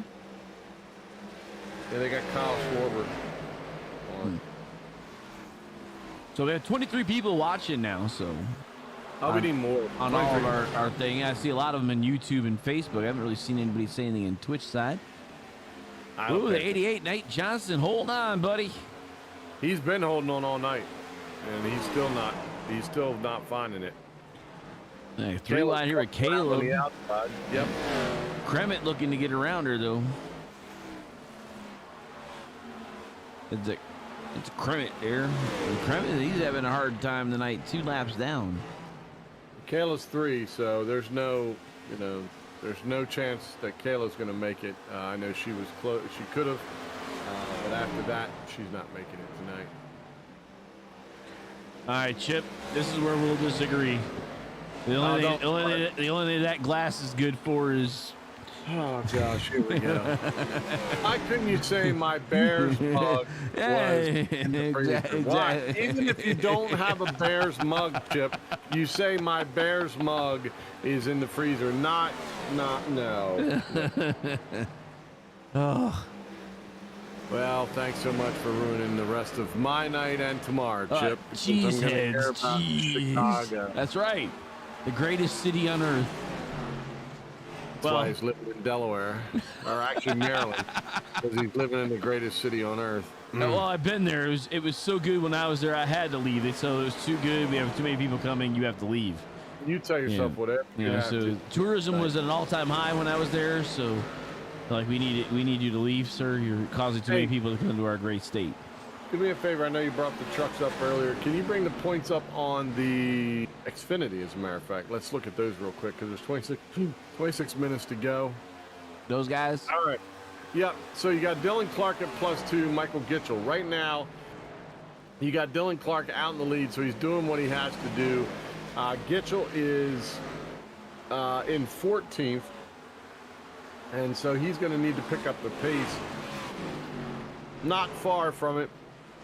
Benefiel has not had a great night, so he's not really at play. He's 1 lap down. Jorge Canales is even here. Yeah, well... That messes things up big time. Jorge Canales is not even here. I thought he was. I don't see him. Do you? No, you're right. No, it throws a glitch because that'll drop him out, won't it? I mean, he had a 10+. It could. Don't want help, that's for sure. I don't know how their points run here, so I'm just going to assume. Let's just say this. Dylan Clark's doing what he has to do. At least Chip must be from the Wisconsin area to be saying that. And right? You know, when Mike Ditka was in charge of the Bears, Super Bowl Shuffle, man, the Bears. Okay. The only best Bears and brats, man.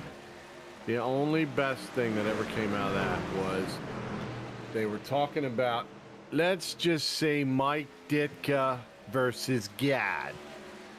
And they're like, that's a tough one. Mike's a tough guy, but I think Gad wins by a field goal. So we'll say 10-7 Gad. And it's like, and then all of a sudden, dude starts hacking up on a sausage, and those guys. The Bears. They had to give him the Heimlich maneuver, and then he ate another like one. 17 times, and he's the Bears. The Bears. If it was, let's see, the Army versus the Bears, the Bears, so I'm glad he didn't say it was 1985 and his name 15 times either, Chip, but now that you've given him ammunition, thank you ever so much again. The Bears. Raiders. John jumps in, says Raiders. The Raiders. The Raiders were only good when Madden was there. Oh, I don't know. They look pretty forceful now. What is that truck doing up high? It's bouncing. Bouncy, bouncy. So that's Jonathan Cusimano right now in that 45 in the 6th spot. As we're now getting close to that 20-minute in time to call a race. So what? And Richard Crane, I guess he's one of the spotters. Or no, he's actually one of the drivers, and he's out. Crane's out. Yeah. Yep, he sure enough is. Hey, I always just go back to this, greatest city for sports, because there's not a sport in my lifetime that we haven't had the championship for. Even the Cubs got a championship when I was around. And I don't even follow the Cubs. Like, that's I don't like know if y'all know what that sound is, but that's my head banging against the mic. Well, you're a Baltimore fan. Sorry. I am not a Baltimore fan. Thank you very much. Orioles. I'm an Orioles fan. But that's where my Baltimore stops. That's just as bad. Last time you had a winning season when Cal Ripken was playing. First of all, no. We had a winning season when Buck Showalter was our manager. Thank you very much. That was in the last 15 years. And so exactly. So I don't want to hear it. We had a team with him. And then I go down the Beltway about another hour, and in the Beltway I've got my Commanders, and then I have my Capitals, and then I leave there and I head to Atlanta for my NBA team, and that about sums it up. Baseball, I like a couple. Yeah, like I said, it's Chicago all around. Yeah, whatever. For everything. Football, baseball, hockey, basketball, soccer. John's an Orioles fan, so so what we're saying is you're outvoted, Harold. Shushed. Right, John? Right. John says the only right. thing about you guys that you get vote for me is you guys got a cool stadium. That's it. Well, heck yeah, we got a cool stadium with a bigger left field now. So, by the way, Taco's got quite the paint scheme this evening. Yeah, it's very interesting. It's like one of those test slides on the TV. Yeah, he matted the black part and then glazed over or glossed the Technicolor thing. It is Technicolor rainbow, huh? That's it. All right, so we are coming up to the 20-minute mark, and like I said, that's when we start calling the race for the most part. Yeah, because we've talked about everything under the sun by now, so. And people are starting to show up now. They're like, hey, I've had my nap. I got my Gatorade or my energy drink now. Lori got her coffee. Oh, Lori should be napping. Like she should just go. She doesn't. She should just sleep. Look like some people coming down. Ethan Michaels looks like the Bears, hey, it's one of the things about Chicago is if more than one team does good in a season, the city gets burned down. So they gotta pick which team's gonna win. So the Bears aren't winning until Jesus comes back. So you just might as well forget about that. That's because of the McCaskies until they die off. Until they sell the team. Cubs ain't got nothing for nobody right now. The White Sox are now like Cry Sox, and then you have the Blackhawks who didn't even make the playoffs this year. Oh, they're horrible this year. Yeah, and then you got the Bulls who are the done. Exactly. So, yeah. Augie's gone with the Giants. I like how he put New Jersey Giants. They have been in New Jersey the entire time, so it's probably a good point. Yeah, well, you know, the Meadowlands, right? Yep, it's in the Meadowlands. Just like the New York Giants football team and the Jets team, they're both in New And Jersey. you said you wanted to talk racing, and now you're still talking football, son. Let's go. Okay, racing. Okay, so we got a guy named Seidner leading this thing. Thank you. Yep. Garrett with and Corey Harris is coming back. Yeah, he actually did pretty good for very earlier in this race. We almost wrote him off. I'm telling you right now, you got Kopp there who has to be in, Wheeler who has to fight to be in, Harridge is in Seidner. I can't wait to see how the trucks play out. These guys are the most exciting setup right now. Ryan Johnson is in the lead. April's probably excited by that. And then Dylan Clark, again, just running. But Michael Gitchell has gotten around Humphrey. And he is, let's see, he's about 2.5 seconds off of him. Is that right? Yep. Well, maybe a little more. Michael Gitchell is 2.5 seconds behind Clark, I think. Okay. But that's right, I believe. So. Oh, no, a little more like off the back of Bruner. 7 seconds. Yeah, 7 seconds behind Clark. So. But even so, he's put himself where he needs to be too. So you're saying without Jorge Canales, there's a good chance that Gitchell gets in as well if they finish the way they are right now. So it puts himself over that cut line, that's for sure. Yeah, I think the cups are what the cups are going to be. I don't think there's nothing that really. Well, the only one on the lead lap is Johnson. Right. And Dylan Clark and Michael Gitchell are both on the lead lap. But look, the 50 coming right behind Gitchell. And that's the race leader. It is the race leader, and he has not pitted yet. So if he can outlast him, he'll be fine. But none of these guys have pitted, and this is going to be tough. Seidner has really put a spanking on everybody right now. He's 5.3 seconds ahead. I don't know what it is about this track that Garrett likes, but dang. He likes something about it, yeah? He definitely likes it. This truck is working well. He had troubles early on. I mean, let's be honest. His time to qualify had nightmarish issues. He then had issues as far as spinning early. He had to get a new truck. So this isn't something where he's had it easy, but at some point he's moved up. All the other drivers that were in the front part, Caleb Ellswig, Wheeler, Kopp, all down pit lane together. Well, you got to do that. Yeah, that's smart. They got to do that. So 16.5 to go for the Wallace 95. Here comes Seidner. He realizes that they all came down. He better get down here.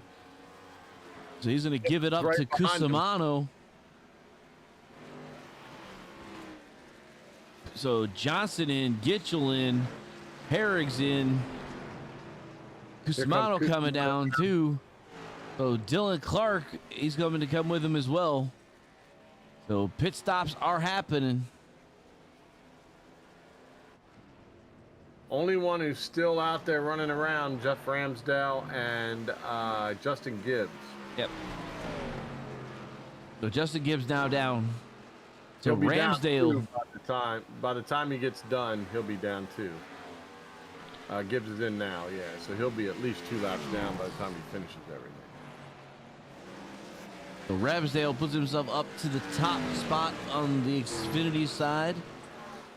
And Garrett looks like he will be the first guy out on the racetrack that has pitted already, with Gitchell right behind him, but Gitchell's being scored a lap down.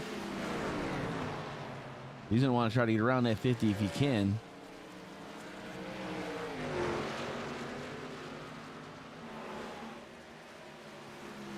Bruner. This last 10 minutes is going to set up for quite a race, especially with all of the guys coming out. Does Seidner get ahead of everybody? So Jeff Ramsdale, 43 laps. The only other driver been out there longer is Kayla McCarthy at 48. And Fonseca made it 53 or 54, so. But different fuel cells too. Yeah.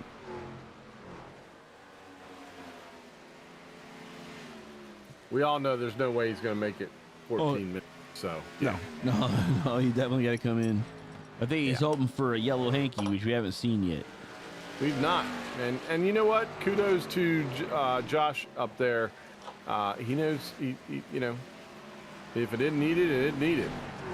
And most of the time tonight it hasn't been. So I think they're getting tighter with the playoffs. They don't want to throw for, you know, well, you don't stuff. want that They don't to want be what determines it. Yeah. Exactly right. So all right, Garrett's still up around. 5 seconds ahead still. Unbelievable. Oh, Garrett just got a new wheel. But what kind of wheels he got, John Peterson? A really fast one, I would assume.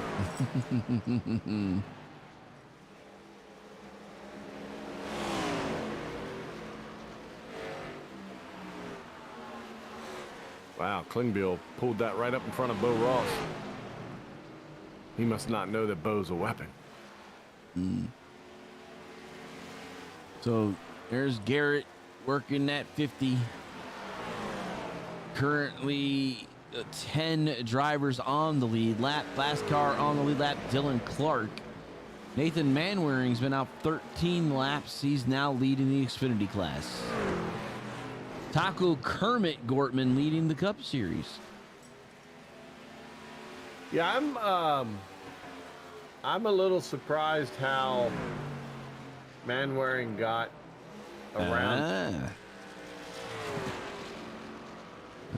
So John Peterson got him a G29, so the wheel you have is what he's using now. He was using a Momo. Oh man, Momos have been around since 2000-ish, like 2004 or 5, depending on which Momo it was. I know a lot of guys that started with black Momos, and that definitely a jump from a Momo to a 29. I bet he's feeling a way big difference. Like you said, the Momos didn't have really good force feedback. Remember how you were talking about the car getting light and not on you? So you definitely can feel that car when it starts to slip away a lot better than you did with that Momo, that's for sure. Oh, you can definitely feel it on a 29. No doubt about it. So, all right. So the 4 that needed to fight are fighting right now, but they're not fighting by much because Garrett Seidner has spanked this field tonight. He took over about halfway through and has just been redonkulous. And then Nate Manwaring somehow leapfrogged over Dylan Clark. And then Ryan Tiny Horse Johnson and Taco Gortman, who are both in, I would assume, are just they're just doing their thing like they always do. So Dylan Clark's 3 seconds behind Manwaring. That ain't over.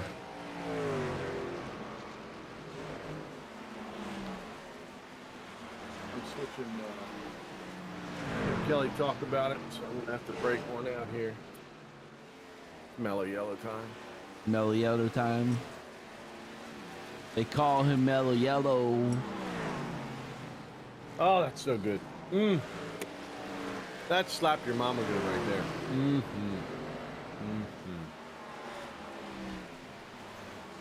All right.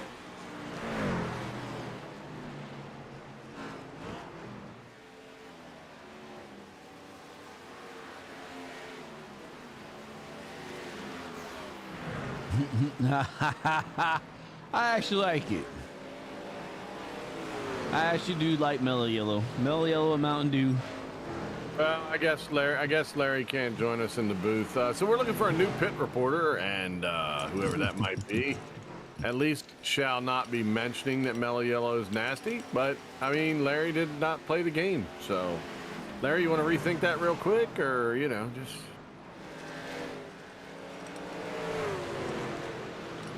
So Garrett continues to pace the field here, and he's coming up. We got Ethan Michaels And that number 1 ride who's being scored 2 laps down, about to go 3. What do you have going on around you with that metal clanking sound? Clink, clink, clink, clink, clink, clink, clink, clink, clink. It's my little, I don't know, part of my racing wheel. Is it loud? Yeah, we can hear it. Ah. I mean, I'm not complaining, you know, it's just, it sounds like you eating, but, No. No. I eat louder than that. Dylan Clark just put a lap down. Nathan Manwaring is right in front of him, so if he follows along and gets behind Seidner, he's got a shot right now of coming up the Manwaring. Chip Kelly actually backed you up. I don't know about that one.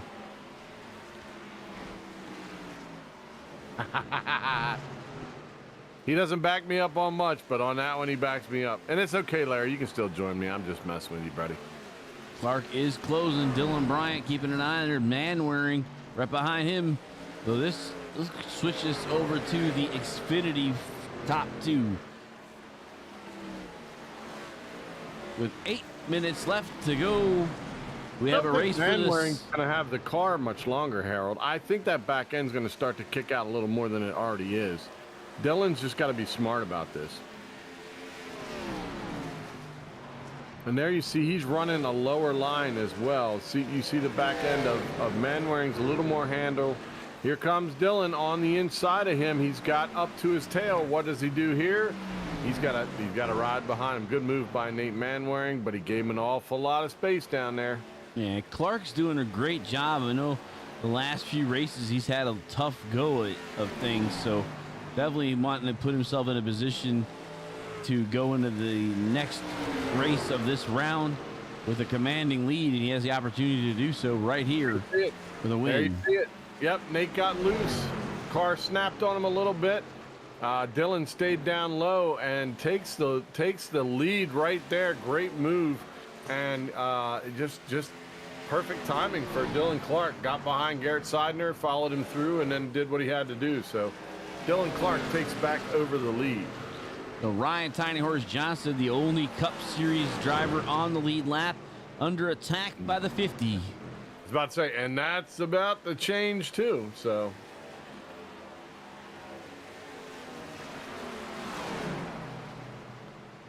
he's about to put some people 2 laps down. Mr. Fonseca better hammer down because it's a coming. Oh wait, he disappeared. Magic trick. Boop. Back again.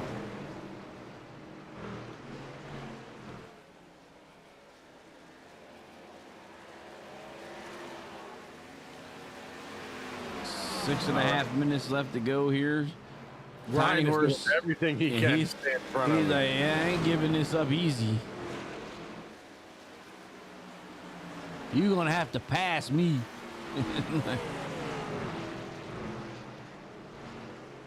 Fonseca too, and But Garrett's seven and a half seconds over Wheeler, and that hasn't really changed much with this little group that Seidner's involved in.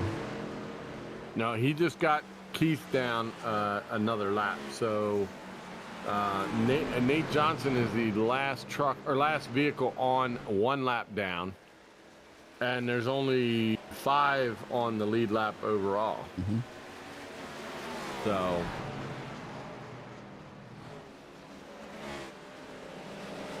he is fighting to keep that spot, but Seidner is just fast. He is just stupid fast. He's going to try him on the outside. He'll have a lot of momentum. Look at him come around that outside. Goodness gracious. No, humped around. That's not good for him. He needed that. Oh, Teagan. Oh, no, it's Harridges. I'm sorry, my bad. Harridges. He saved it, though. Heck of a save.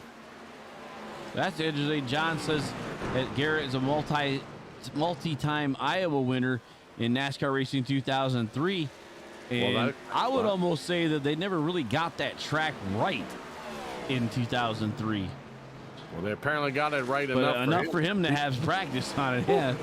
Because it has some major problems that I remember, because it was not actually in the original title. It was added by fans, and we had a long time. Matter of fact, I remember working on it, trying to get it to come in when we were modding it, and yeah, we just could never get it right. And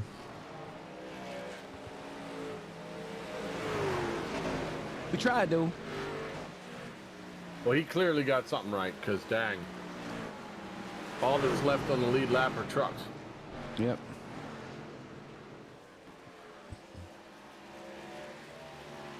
Now coming after Gitchell here.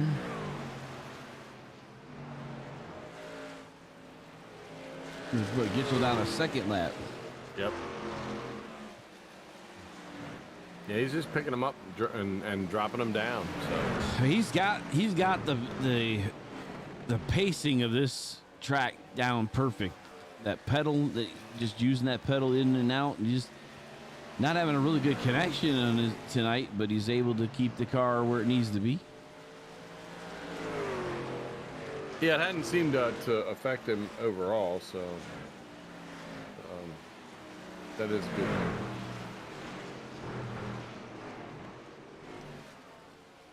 I did not expect this, Harold. I will say, knowing it's a small track, everything like that, I get it.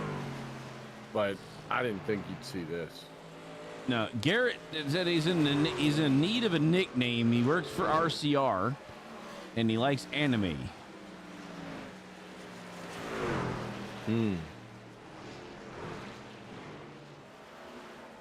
Well, I mean, at this point, you know, the only thing wow.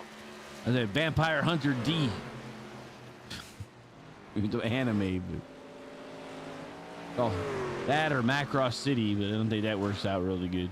Yeah, Garrett Sailor Moon side. I was thinking about Sailor Moon at one time, and I'm like, nah, that wouldn't work for racing. Why wouldn't it? Yeah. He could do Speed Racer. Chim Chim.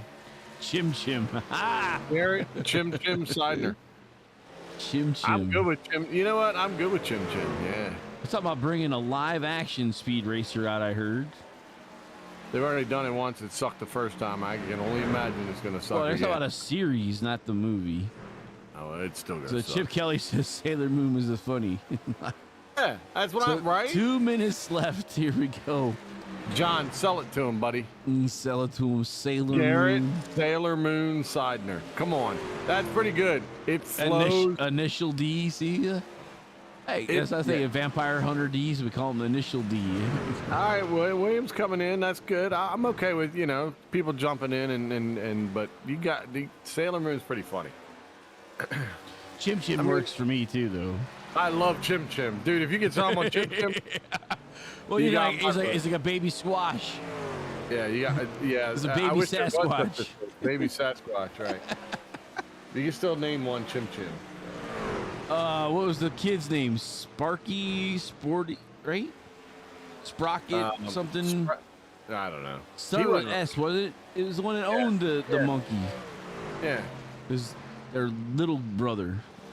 Don't worry, Chip's about to tell you in 5 I'm seconds. sure. Chim Chim is a winner. Chim Chim. I love it. Dude, I love it. Yeah. All right, so under a minute here. We got Garrett leading the way with a 9.5 second over Wheeler. As you see, Ellswick pushing Kremet around the racetrack as he's about to go another lap down to the race leader. And we got Ryan Johnson pretty much by himself as the leader. Gortman 11 seconds behind him. Dylan Clark and Nathan Manwaring are the closest together on the racetrack as far as how the leaders are stacking up. But pretty much your race winners in each category are pretty awesomely spread out. And the Restreams just told me that we received over 100 messages already for tonight's broadcast. So, Oh, we're good with messages. We are good with messages. so we're almost 30 people watching. So means they average a little over 3 per person. Chip, I'm not sure how you can be out of your wheelhouse, but there we go. Flag has been awarded. So Dylan Clark, Seidner, Eric Seidner, and Ryan. I've never spoken to him, Johnson. that's right. as we get the 3 of them all in here tonight. So there's your race winner is Mr. Anime. So I guess we'll be talking to Chim Chim. Yeah. Hey, I'll break it to him. Don't even worry about it, John. I got this. All right, Cusimano just kind of said, here's a love tab. It almost turned into a love wreck. So, Michael, it's the pit lane, not the barrel, son. The pit lane. This is going to be beautiful. We're going to have that gorgeous One to Go Studios 34 in the... That's awesome. Whee! There comes Kitty.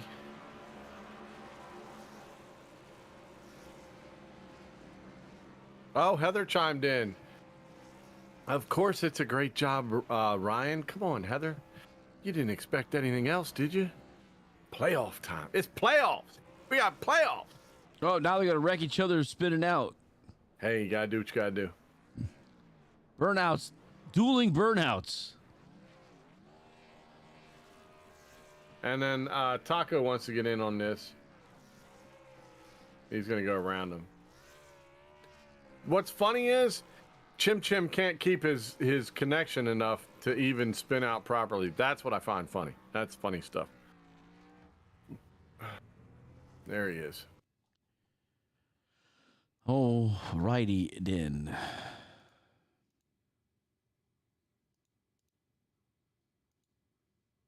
Who we starting with?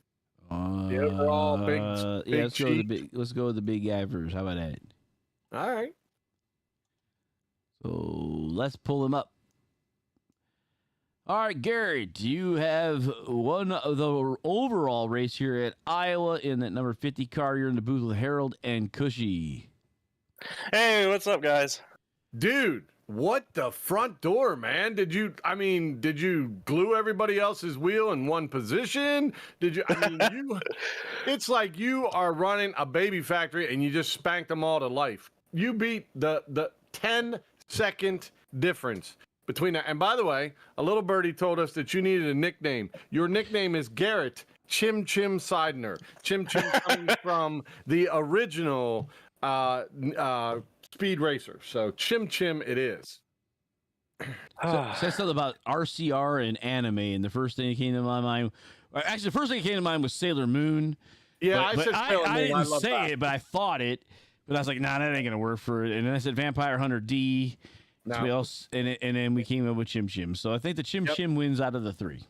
You actually got votes for that. So I know that may not be the one you're looking for, but the way you threw poop at everybody tonight, Yeah, man, had the race of the season right there for myself. Gosh, I got to thank John Peterson. He wasn't here tonight, but a big factor in this. he's made here. a change. Well, yeah, made a change recently. Got a new wheel, and he was a big part of that. So I want to thank him for it, and it's a huge opportunity I was given. He did mention that wheel. That's the same wheel I use, so I understand how much you like it. And so talk about, you really didn't. You had a few issues. I watched you in qualify, watched you in practice. Had a few issues. Kind of looked like you were just trying to find the right groove. About halfway through was when you finally said, "Okay, that's it. Screw this. I'm taking over." And that's pretty much what you did. What about your truck did you like the most? What did you not like?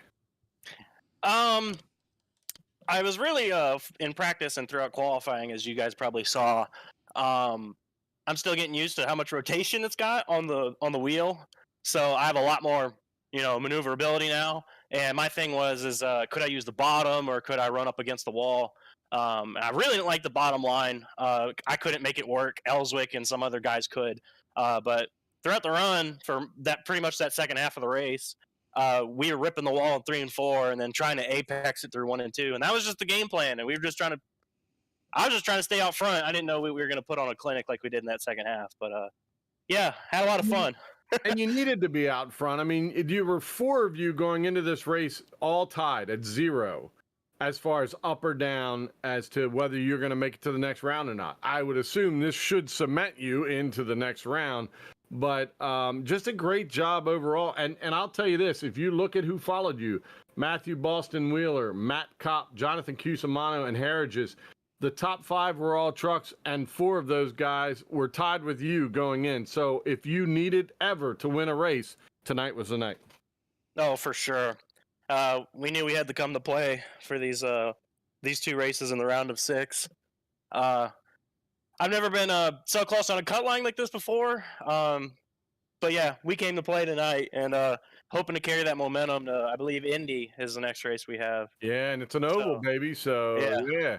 By the way, you've already thanked John Peterson. Who else you want to thank before we let you go?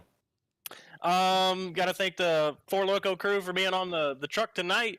Got to thank all my sponsors, Crunchyroll, For His Glory Art and Photography. My parents are on that business, and they've supported me all throughout this. Like to thank Ray Tustin, and if any of the USRL guys are watching this, we did it. That's all I got. Absolutely. Well, we thank you so much for putting on a clinic. We all know how to drive Iowa now, thanks to you. Good job on winning overall as well, putting yourself in the position to move on. I hope you have a great rest of your night. Go celebrate. That's Garrett Chim Chim Seidner. I like it. It rolls. You got to like it, man.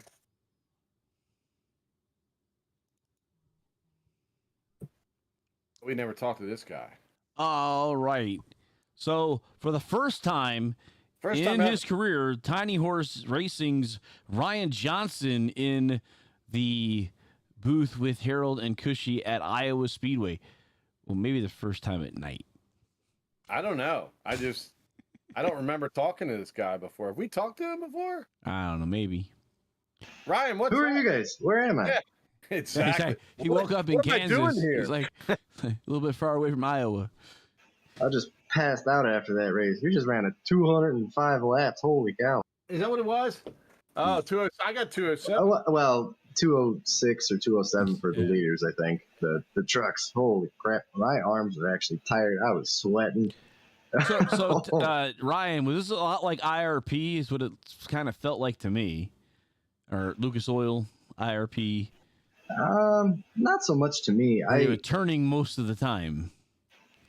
Down the front stretch for the, yeah, a little bit down the front stretch. You were turning a little, but I mean, to me, it's its own track. Like I love this track, and it's probably my favorite track on the sim.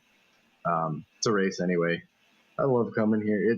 It's you can run low, you can run high, you can run the middle. The only problem with, I think it's the middle and high groove. You got to be careful of the bumps going in the corners. But yeah, I don't even know. I wish I could say the car was racy, but I wasn't really around anybody.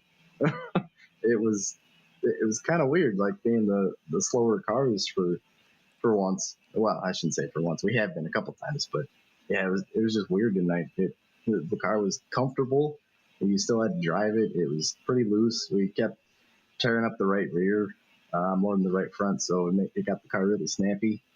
But overall, it was a lot of fun. Yeah, I mean, Garrett Seidner literally put on a clinic on how you want to drive Iowa, obviously, tonight. But again, as you said, not a lot around you. You had Lucas coming every once in a while, but for the most part, you were pretty much the only one that was going to stay up there all night. So why do you think that is? You just think it's just the size of the track and the type of the vehicles and all of that, or is it just these cup cars aren't? I mean, they don't. You know, we're still back and forth as to how they're set up and how they work here. I guess the only thing I can really say about, trying to stay up there anyway, was just give and take. I felt like I gave a lot throughout the race because we were the slower car.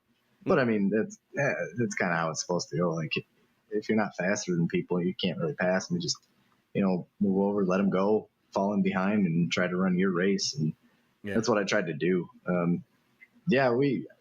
For a while there, I thought Lucas was going to catch me.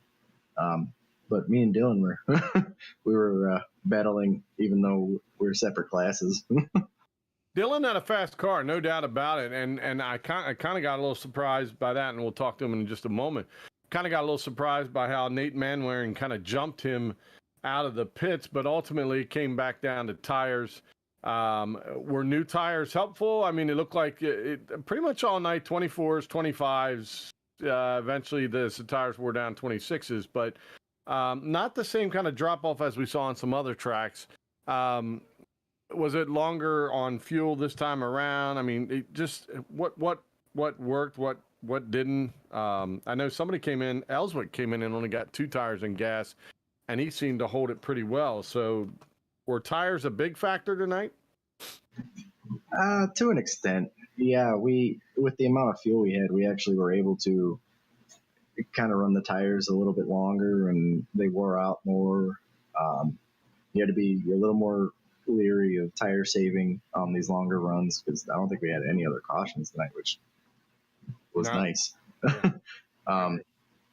But yeah, no, my plan is normally just 4 in a full tank. I think Lucas took 2 earlier in the race, but I think he had pit too soon. And that last run right before our last pit stop, I was watching my lap times, and yeah, the drop off was only about a second, give or take.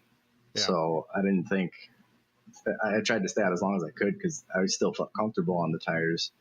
And with new tires, I saw when Lucas pit, I thought I'd be able to run them down pretty quickly, and fortunately enough, we were able to with the newer tires. Yeah, I was surprised. I thought the second, just dropping off that one run, I was kind of keeping an eye on that, and that did kind of surprise me as well, especially considering the size of the track and everything like that. Well, you've never been here before, so what we do in this next segment is we allow you to kind of shout out to people that might have gotten to you to where you are today. So who would you like to shout out to, Ryan? Oh, that's really cool. I'm so glad you guys do that. I got to thank all the admins at SDR, our sponsors. You guys for broadcasting, Turtle Shells for my paint, my teammates, everybody tuning in and watching us, and all the drivers. You'll be good. You'll be happy to know we had quite the crowd watching us tonight live. So we were over 30 at one point. So pretty cool. But Ryan, great job. Congratulations on the next round. You're getting closer to the championship. It's fun watching you, fun talking to you. Hope you have a great rest of your night. Thank you guys. You too. All right, man.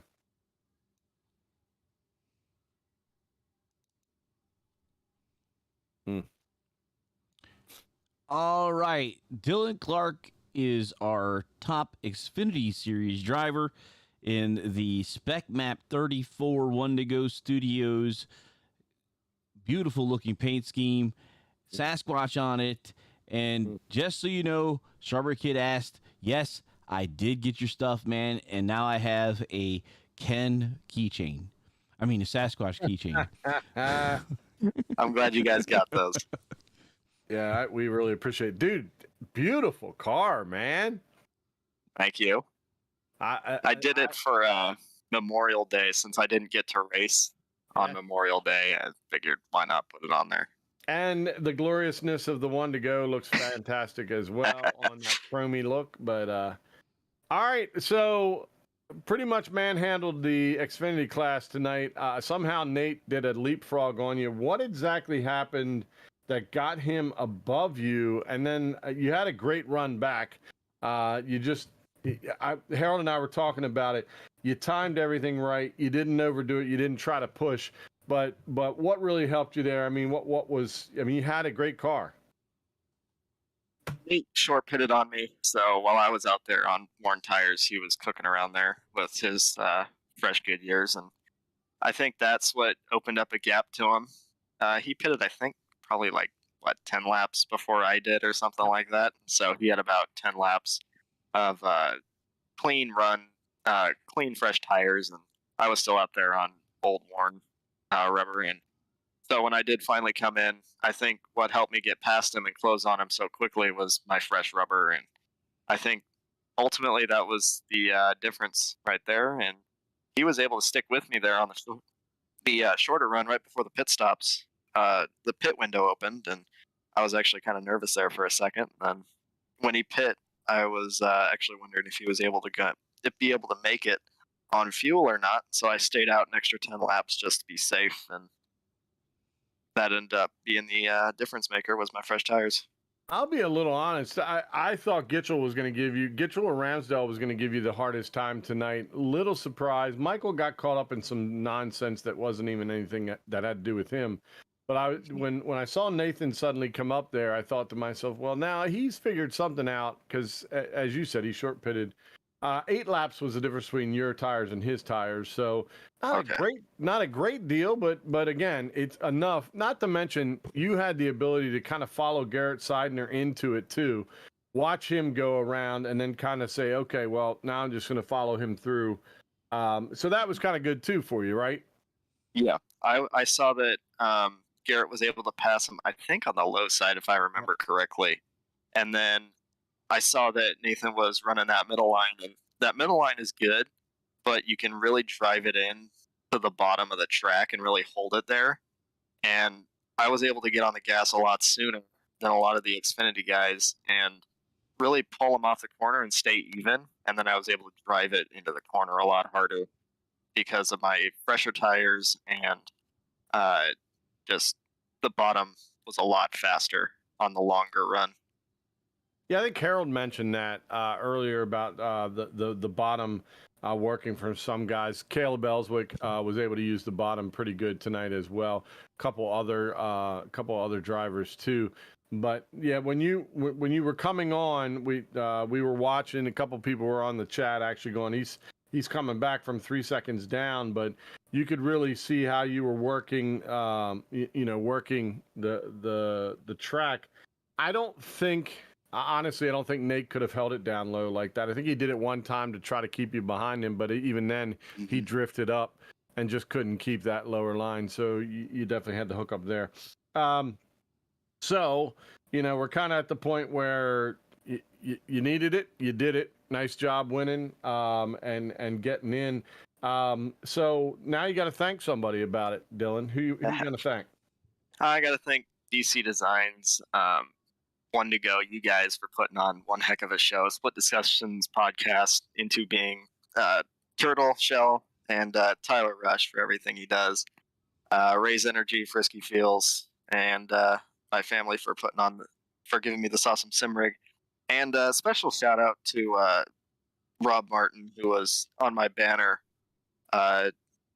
tonight. He passed a couple months ago from MSA.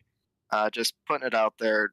If anyone does have MSA, stick with them because it is very aggressive, and I had to watch him really take a turn for the worst, and it's something you don't want to watch happen. It's something you don't wish on your worst enemy, and it's really tough to watch, but make sure you make those moments count because you'll be wishing you did. Good advice. Well, Dylan, again, congratulations. Thanks so much for that. And we'll certainly keep Rob in our prayer, the families in prayers, and you guys as well. And dude, you're moving on. I got a next exciting race is Indy. We look forward to seeing you there. Hope you have a great rest of your night. Go and celebrate. 10-4, yes, sir. All right. Well, Harold, let's roll it down.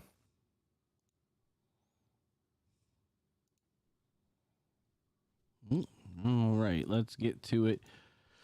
Cup Series, Johnson and Gortman and Bill Klingbill would be all on the same lap. Then a back for the Cup Series, Knight Johnson, Keith Fonseca, Dave Gilbert, Kevin Bernheimer, Kurt Kremit Smith, and Kayla McCarthy, Patrick Anderson, and Bo Ross, and Andy Turner. So we'll go on to the next class. All right, the Xfinity Series, Dylan Clark, who we just talked to, Nathan Manwaring, both on the same lap. After that, Michael Gitchell, Jeff Ramsdale, and Justin Gibbs were 2 laps down from the overall leader. 3 laps is Adam Benefield, then John Humphreys, Richard Kane. We know the Tower of Power was not out there. Neither was Jorge Canales tonight. Yeah, so he was actually came into practice, I guess, but never actually took a lap. Interesting. And then for the Xfinity, the Truck Series, Garrett Seidner, the overall winner tonight, Matthew Wheeler, and Matt Kopp all on the lead laps, the top 3 drivers. Then Jonathan Cusimano, Herrigs, Teagan, Bruner, Michaels, Caleb Ellswick, and Kevin Garoni at the top, around at the top 10. And then David Desperios in that 11th spot. Another driver didn't really look like he had even taken any laps either. So Yeah, I don't think he did. So that would pretty much be everything. The race summary for the Makoni Setup Shop LLC is the race recap for the Rusty Wallace 95. Garrett Seidner was your overall winner. 2 cautions, which were both the stage breaks, so no actual cautions tonight. 33 drivers joined the lobby, and Garrett has the fastest lap at 23.564. So next week we leave Iowa to go to Indiana, to Indianapolis Motor Speedway, one of the oldest tracks still in existence from way back, and where NASCAR not even going to be touching the oval this year. That's going to be very interesting, Yeah, I don't like that. I want to bring back my oval. Yeah, I don't. I mean, I'd rather have the Brickyard than the road course. Yeah, please. You got enough road courses now.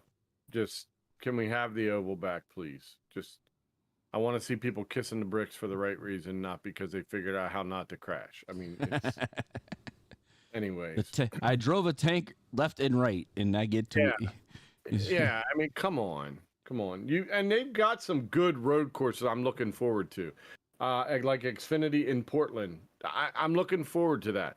But Indianapolis should be the oval track. Let's stop messing around. Put it back the way it was. Add whatever other road course you want, but put it back. I thought adding COTA was amazing. I love the COTA race. I don't care what anybody says. Yeah, I think COTA was a good choice. I think Road America is another great choice, but I can't wait to see I didn't like the idea that NASCAR went to the Daytona road course, and didn't like the fact that they went to the Charlotte Motor Speedway road course for the Roval. Well, if you're going to keep neither one of those, I mean, I'd rather get back to the oval racing that made you famous, NASCAR, and quit playing around. If you want to mess around, that's great. Let's go. Let's take one of those super. There, Harold, is you're still seeing oval racing. Yeah.